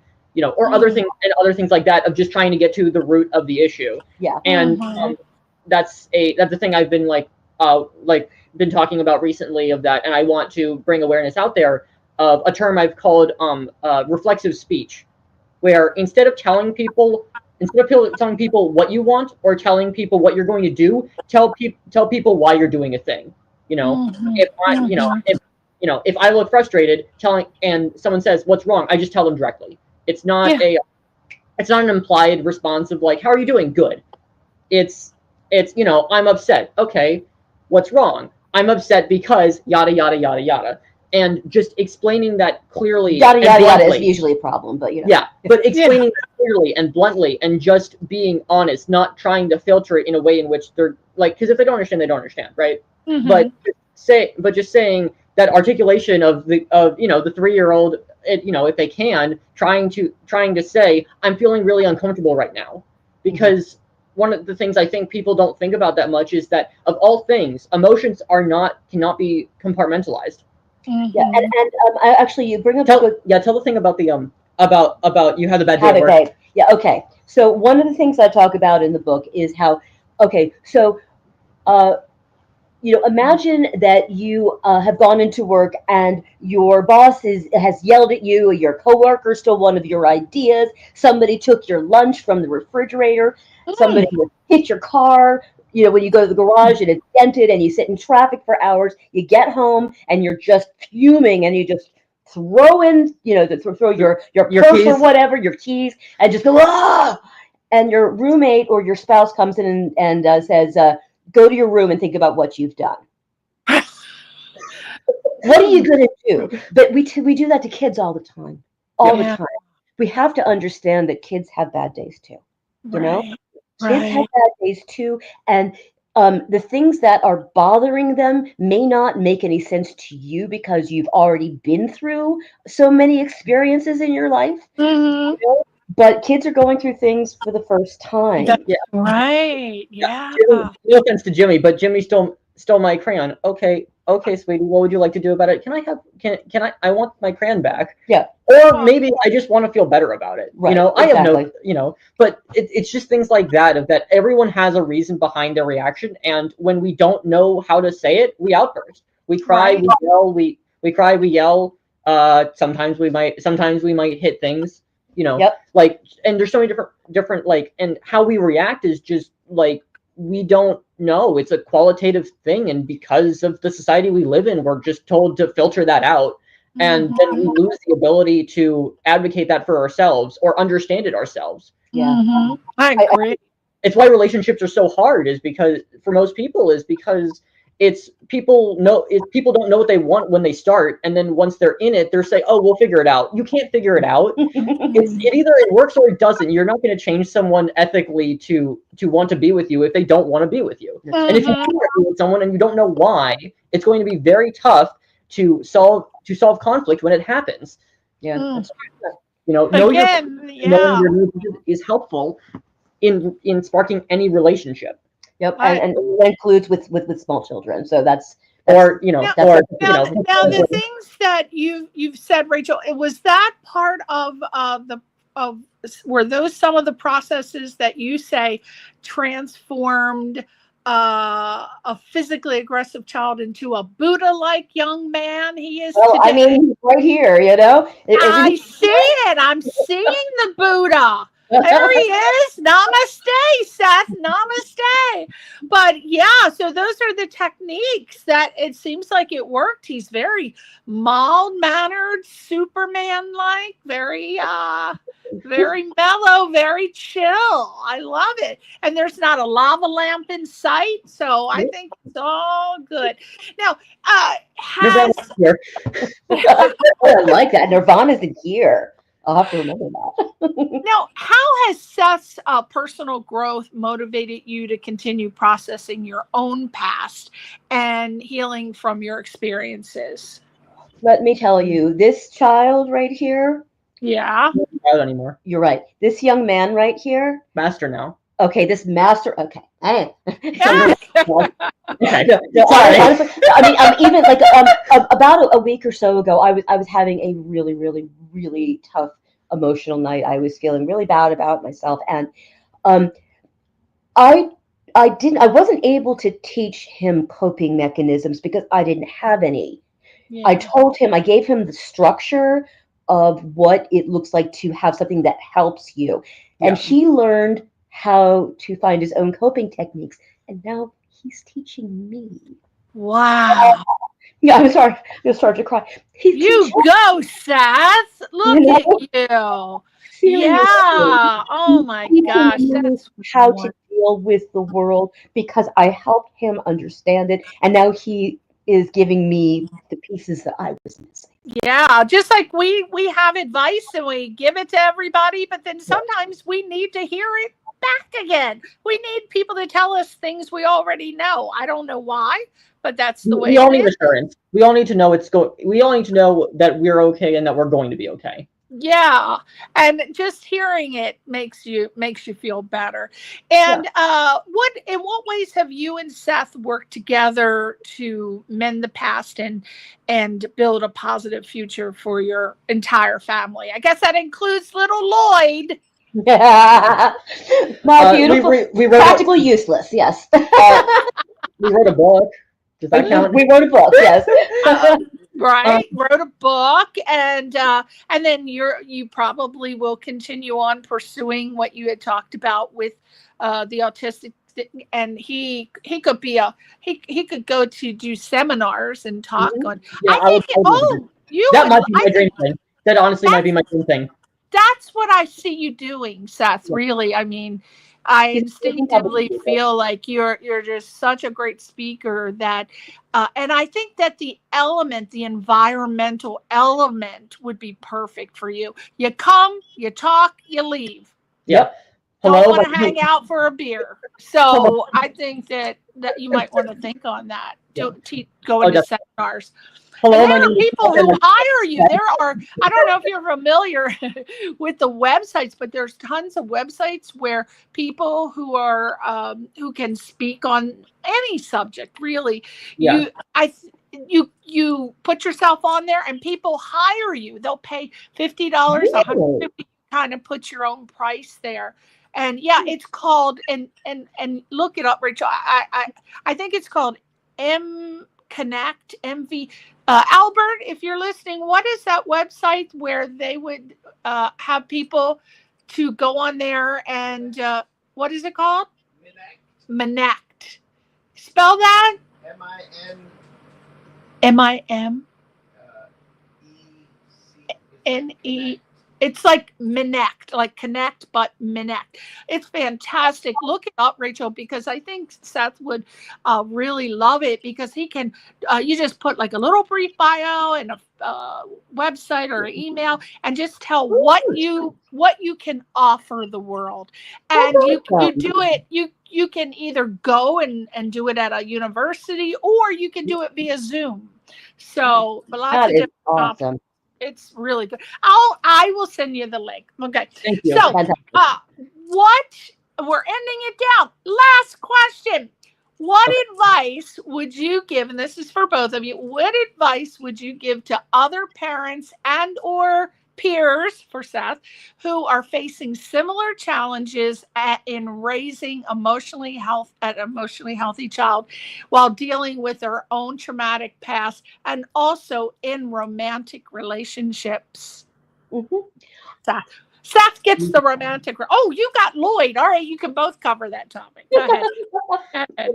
Oh, I think that that the most important thing, especially for parents, and the thing is, it doesn't even have to be parents of autistic children or ADHD children. I think it's just parents of children, period, to remember that they are human beings. They're smaller. Other people are human beings with too. less experience than you. Yeah. But they still need to be treated with kindness and respect. And it's amazing what happens when you have that kind of relationship, when you set that up. I mean, look at the relationship that Seth and I have. Yeah. I mean, we still spend time together. He still asks me, "Hey, you want to hang out and watch some YouTube videos?" At least, once a week, if not more. And he's got a girlfriend now, so the fact that he still wants to spend time with me is a big thing. Respect your children and raise your child. Wait, I thought we had dyspraxia. You're saying now we have trust and respect? Yeah. So many bullet points. Yeah. Yeah. So go ahead, Rachel. Honestly, what I'd say is that especially for self-recognition, for recognizing other people, of that it might be a bit tougher since you're trying to predict pretty much. But I'd say for oneself, of that, if you feel that you might exhibit, for lack of a better word, symptoms that you think you might have concern with, or that hamper you in life, of that, trying to recognize yourself, of that. Usually people's view on life usually goes something along like, weenie weeky weechy. I saw, I came, I conquered, right? That's usually how people go through life, especially with like milestones and things like that. I'd say better quote is know thyself. What I'd argue is that if you see that you're struggling with something, don't think about, let's do research on it and know exactly what the issue is and try to self-diagnose and all that. You can do that, and that might help. But I think what probably would work better, or at least perhaps more efficiently, I don't know, I found this helpful, I don't know how it works for other people necessarily, of that, try to see what works for you, of that if you notice an issue, try to notice what causes it. Try to notice if, try to reach out to other people and ask if they have it and they have the issue. Trying to acknowledge what the issue is and what your way of solving it is, instead of relying on a source or sources to identify it for you and tell you what to do. They may help you understand it, but they may not necessarily be the right fit for how to actually work with it. The second thing I'd suggest, especially for relationships, realize other people are people. Of that, if someone I can't stress this enough, body language is a thing that we all have. We cannot turn it off. at least most of us can't. So if someone looks uncomfortable, ask them. Yeah, you know, that's a very good point. You know, it's a see something, say something thing, and that includes with yourself, like I said before. You know, I like, this is all like very like personal, so it's kind of difficult to say an exact thing that's going to work every time, but just trying to build that awareness and understand it, I think, is the best thing I could suggest. Is just, if something's not working, think about why it's not working after you figure out, okay, I'm upset. I'm upset.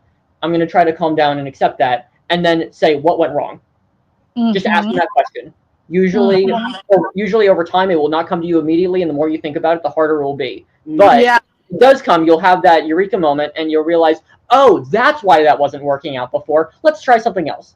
Right. Or, you know, communicate it, of just a combination of knowledge, communication, and just, you know, I wish I had better words, but that's basically. No, just walking a mile in another person's shoes. Yep, empathy is important too.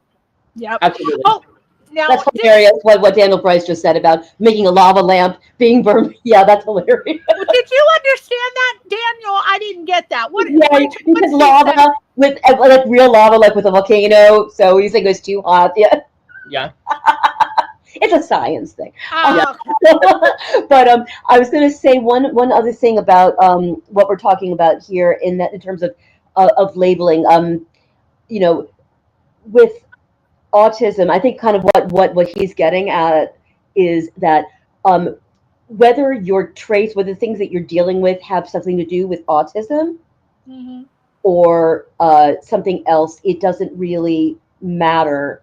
What matters is, what are the things that work and don't work for you? Yep, absolutely. And if something isn't working for you, to try and figure out what you would need to do in order for it to work. And doing research and all that other stuff, all that stuff is really, really good. Like I used to be very much into labels, but a lot of times labels after a while are not really helpful to understand. Labels are too strict to define someone qualitatively, is the issue. Of that, labels are great for understanding who you can group in with. Like, if you're going to Alcoholics Anonymous, you're not going there because of other reasons, likely, unless you just find it fun. But it's just like the number 12. Of that, labels will help you find support groups, and they will help you find people who understand you. But ultimately, no matter who you are, no matter what your problems are, no matter what your struggles are with, of that, realizing you are you. You don't need to change that unless you want to, and you don't need other people to tell you that for you. Yes. I do not remember who said this, but I know my grandmother did. She said, wherever you go, there you are. Yep. No matter where you run. That sounds like it's from Moana. I've heard that in Moana, I think. As well. I think Who was that? I was an unknown quote. But a lot of people, they run away from things in life, and then they find out nothing has been solved, nothing has been changed.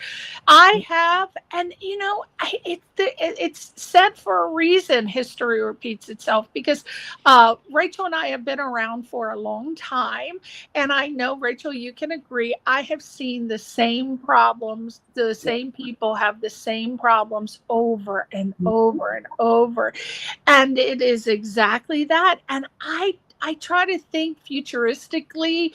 There's so much going on right now with us, in space and modern, and I think, well, technology is definitely going to advance. The AI is here, but who is behind the AI? It is going to be humans, and they're still going to be the same as they were 1,000 years ago, 1,000,000 years ago. If you think about it, they were bunking people on the head and stealing their wives in the caveman days, and they're still doing it today. I'm a big watcher of Forensic Files and Buried in the Backyard, so I know what I'm talking about. They're still doing it. We're humans. I don't know if I agree with that statement. We're animals. I mean, we are, but we're not. I don't know, that missing link. Where is he? But I really think that I don't know if it's going to change our mentality. I hope so, Seth. I hope so, Rachel. But mentally, evolution wise, how much have we really changed other than that is a good point. I wanted to bring something up about that. This is kind of as a final sort of. I have a thought too. Okay.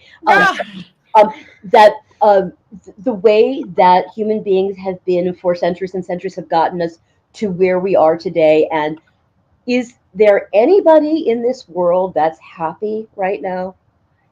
You know, maybe it's time for us to start looking at doing things a little bit differently.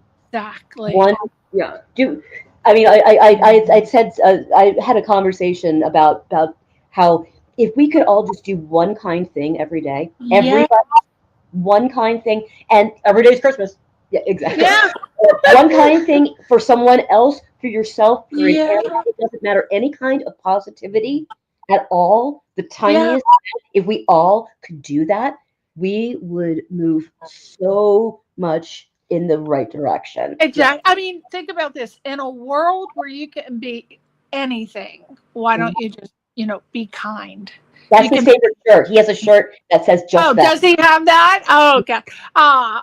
But it's true. Harry Styles, I got it from because I'm obsessed with Harry Styles from One Direction. Yeah. That's another issue. Grown woman. I'm now known as a pervert for liking Harry Styles. I can't. But so let's real briefly before we go talk about the book awards. Tell me about them. I see 2 laurels. Keep them coming. Keep them coming. Yeah. Now, what has the laurels and accolades that you've been getting for the book? How has this changed your life or changed your thought process about possibly penning or inking or typing a future publication?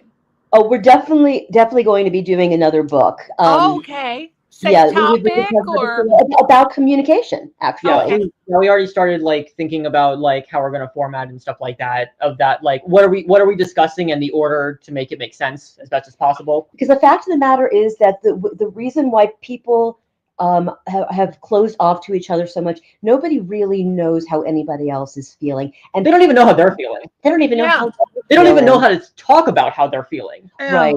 Exactly. And especially during COVID, I mean, there was the highest divorce rate, there was the highest bankruptcy, there were the highest people reaching out online for mental health issues because people had to stay by themselves and be comfortable with who they were. Yeah, and if you're not, you're going to know touch starvation was a big thing during COVID. Touch starvation. Yeah, it's a thing.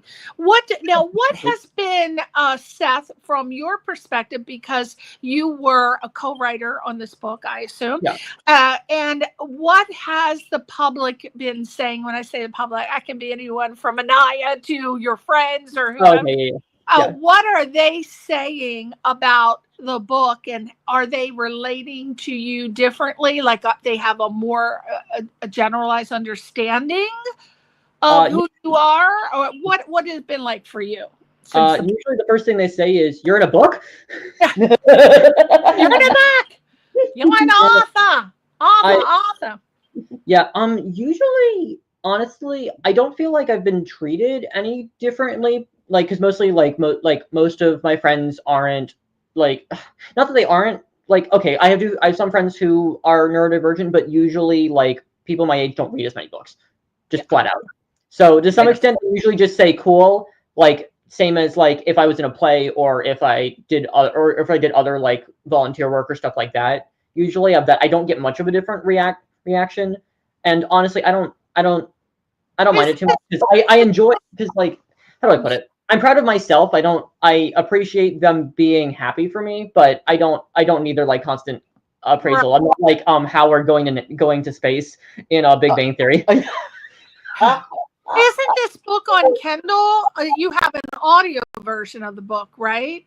It's in the works. It's in the works. Oh, okay. Yeah, the first 8 chapters. That's for Seth and his friends. The teens and 20-year-olds, they want to listen to it. Yeah, Pretty much. Hopefully, though, that'll come through eventually. It's been a very long process. Unfortunately, I'm okay.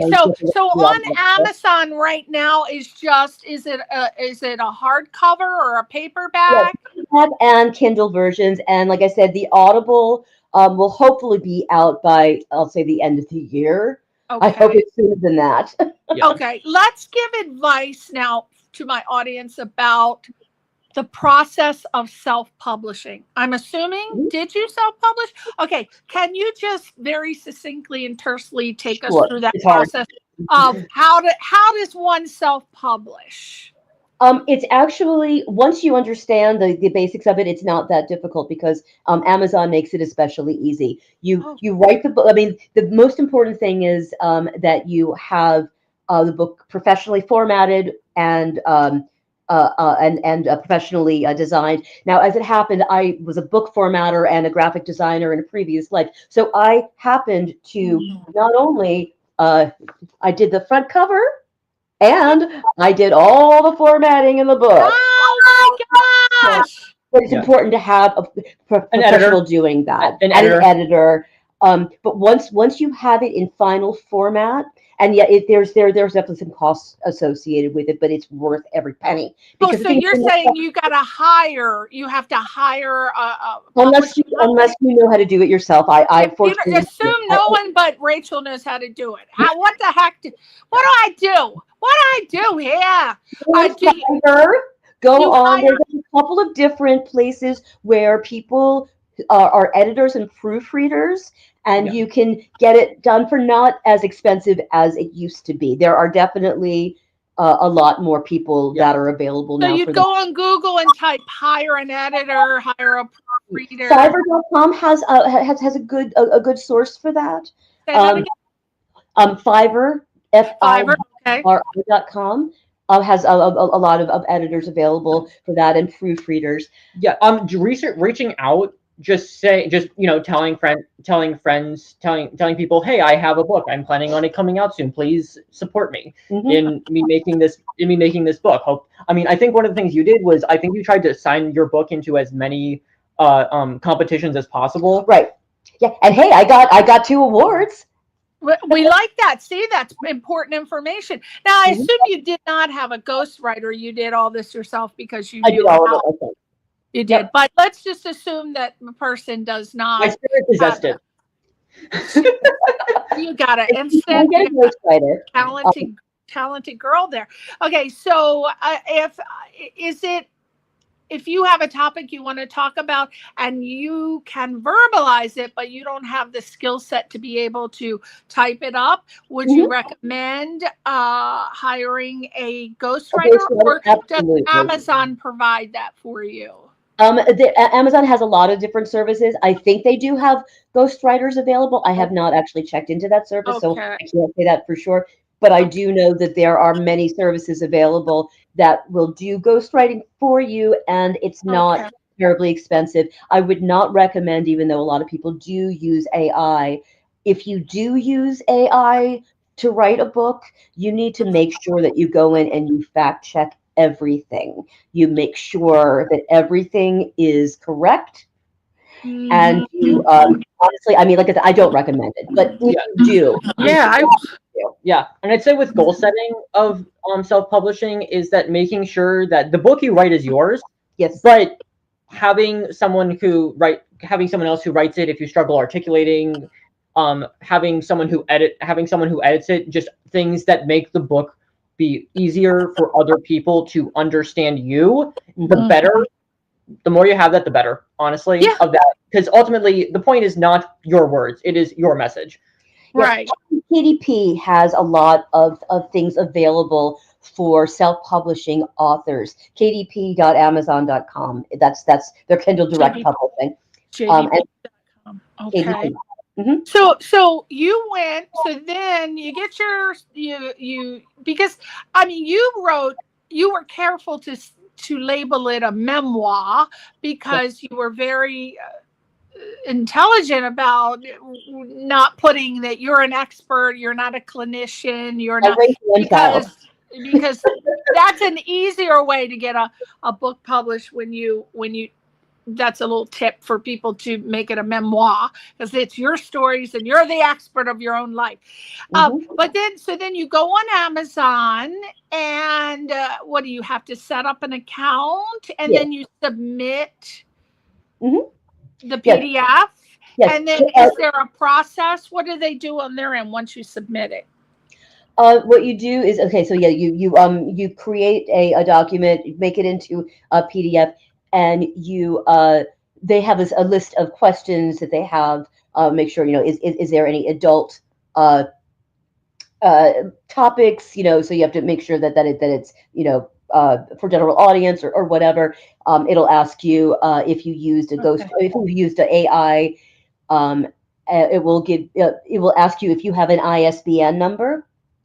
What is the ISBN? I actually don't know what it stands for, but when you look at a book that's been traditionally published, you can try to find it says ISBN with a bunch of numbers after it. I think it's just identification. Yeah, exactly. Would be my guess.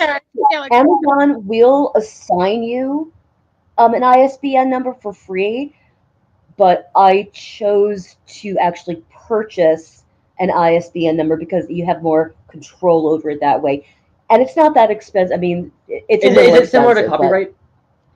Kind of, yeah. Okay. And especially because if you register your book through ISBN, then you do get some form of protection as well. But it's still all part of it. Great tip. This is what I'm looking for: basic, simple, easy to use knowledge. So if you went to isbn.com or something on Google, you're saying it's better to purchase it yourself. I think so because you have more control over it, and also if you have your own ISBN number and you choose, there is two choices on the KDP site, which is one, you can have it just exclusively sold through Amazon and you get a higher percentage of money that way. But if you choose the lower percentage of money, you can publish it anywhere else on your own site, on Barnes and Noble, on any of those things. And if you have an ISBN number that you purchased, it's a lot easier to do it that way. Oh, that's so actually great. BOWKER is great. .com. Great tip. That is so helpful. Yeah, and I also say with balancing it, of that as a writer, as a writer of a book, you're probably struggling somewhere between managing both the marketing and people seeing the book, how much control you have, like creative control. The more people in it, the harder it is to make it to have it be just you, and the professionalism. And so you kind of have to manage all three of those in a way that's satisfactory for you, because telling your own story to a group of people is different than publishing a book almost entirely written by professionals. Absolutely. Of that, it's also like knowing, based on the topic that you're writing about, like, if it's more personal, give it a more personal touch. If it's more professional, make it more formal, etc. Now, okay, so where are these physical books? Are they in the warehouse at Amazon, or do you have them? Who ships them out? How does it work? Amazon prints them and ships them. Like I have a copy here. I have an author copy. It's a little cheaper for me to get an author copy. Do they deduct that from the price? Do you calculate the price of the book, keeping in mind that they're going to charge per book to ship out? So they'll tell you how much they're going to charge to do that, and then you figure out the price. Exactly. They give you a nice little list. They say if you do it with a 65%. It's easier than taxes. That's true. It's easier than taxes. That's what I was wondering about, taxes. Do they calculate all that? So if I went on Amazon and I went to buy the book, I'm just going to pay, and then they're going to figure out the sales tax, and it's all. That's great. Yeah, it's like they give you a chart, and it's exactly. It's a tab. Yeah, it's a tab. It's a tab. Okay. And they send your money to you on a weekly, monthly, annual monthly. It takes 2 months after the initial purchase of the book for you to actually get the royalties. So there's a 2-month delay. Oh, a 2-month delay. Okay. Yeah. but then every month that you make a profit, they send it to you. They direct deposit it into your bank account. Oh, okay. You earned these royalties, and it will be deposited into your account on such and such a day. So they don't have a quota, right? They don't make It's okay. Yeah, it seems almost like a bit automated. Yep, it is. It sounds like a good. Now, are you and Seth focusing on trying to get a larger publishing? Oh, you self-published. So are you? I tried actually to send it to various traditional publishers, but the amount of time that it takes for people to actually look at the book, and not only that, I learned pretty recently, but fortunately recently enough, that even if you get a traditional book publishing deal, you're still responsible for the majority of the marketing yourself. And so when I learned that, I said, you know what, it doesn't make any sense. This way I have complete control over the content of my book, and I can make all the decisions about it. Yeah. And that's, now go ahead. Oh yeah, I lose my train of thought. Yeah. I was actually wondering if you and Seth would consider, or have you already done this, where you've approached bookshops? There's hardly any left in the world now, but approach bookshops to do readings. Yeah, actually, I'm not yet, because what happened right after I published this book in September. Yeah. I had a presence on Facebook and Instagram, and I had hashtags and everything. And I was trying to boost a post about the book, and I got and this is important for people to be aware of. I got an email. I got a comment from, I thought, Facebook, saying there was an issue with the advertisement. So I clicked to get the information, and they hacked into my account, and everything got wiped out. What? So all my hashtags, all of the advertising I had done, gone. Oh my God! So I'm still. So what are you doing? How could people avoid that? What would they look out for? Don't click on anything like that. Yeah. Facebook, if there's a problem with your ad, they will email you. That's right. Ever click on any kind of link? Never. Click here for more information. Right. Yeah. Well, maybe you're in DC, so I think they still have bookstores, right? Yeah. I think we have one in Southern California left. But maybe that's a goal. You guys are going to go and talk. Absolutely. That's a great idea. Yeah. I saw two today. I was surprised. There was a Barnes & Noble not too far away. I was surprised. I was like, wow, there's a Barnes & Noble? Yeah, maybe when your poem is published in this magazine, maybe you could, reach out and say, hey, are you guys doing? Because I imagine I think it would be very, very, very important and effective if you and Seth went to a bookstore and had like a reading and did exactly what you're doing now. So hopefully that's on the horizon. Okay. Well, let's go back and get that down with the website. Okay. Rachel Z. Duda. Duda.com. And we want to thank you for talking about your book. They are Seth and Rachel Duda, and they are the authors of Mending Together, Building Together. And go to Amazon right this second and purchase your copy. I read the little sample that they offer. It's really good. I loved it. And I'm going to continue to promote it. I would like an autographed copy. I'll buy it. I'll do it for you. Sign it. You and Seth both. And I'll send you all the deets, as the young 20-year-olds say, all the deets. I have never said that. Okay. Yeah. I said Okay, so maybe it's people, Rachel and I, we used to say it in the 90s. It's now gone. All right. Experience. All right. So we want to thank you so much for coming on the show. Thank you so guys so much. Thank you. God bless your little heart and soul, both of you. Keep rocking that blue hair, Rachel. It's my signature. I tell everybody I'm a natural blue head, but nobody believes me. I believe you. I believe you. I'm just trying. It's coming.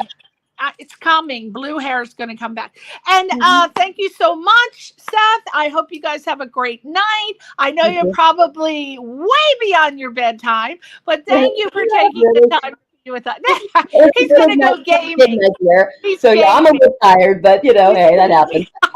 All right. Well, thank you guys so much. Say goodbye to your fans. Say goodbye. Bye, everyone. We'll see you next week on Question Reality. Bye-bye.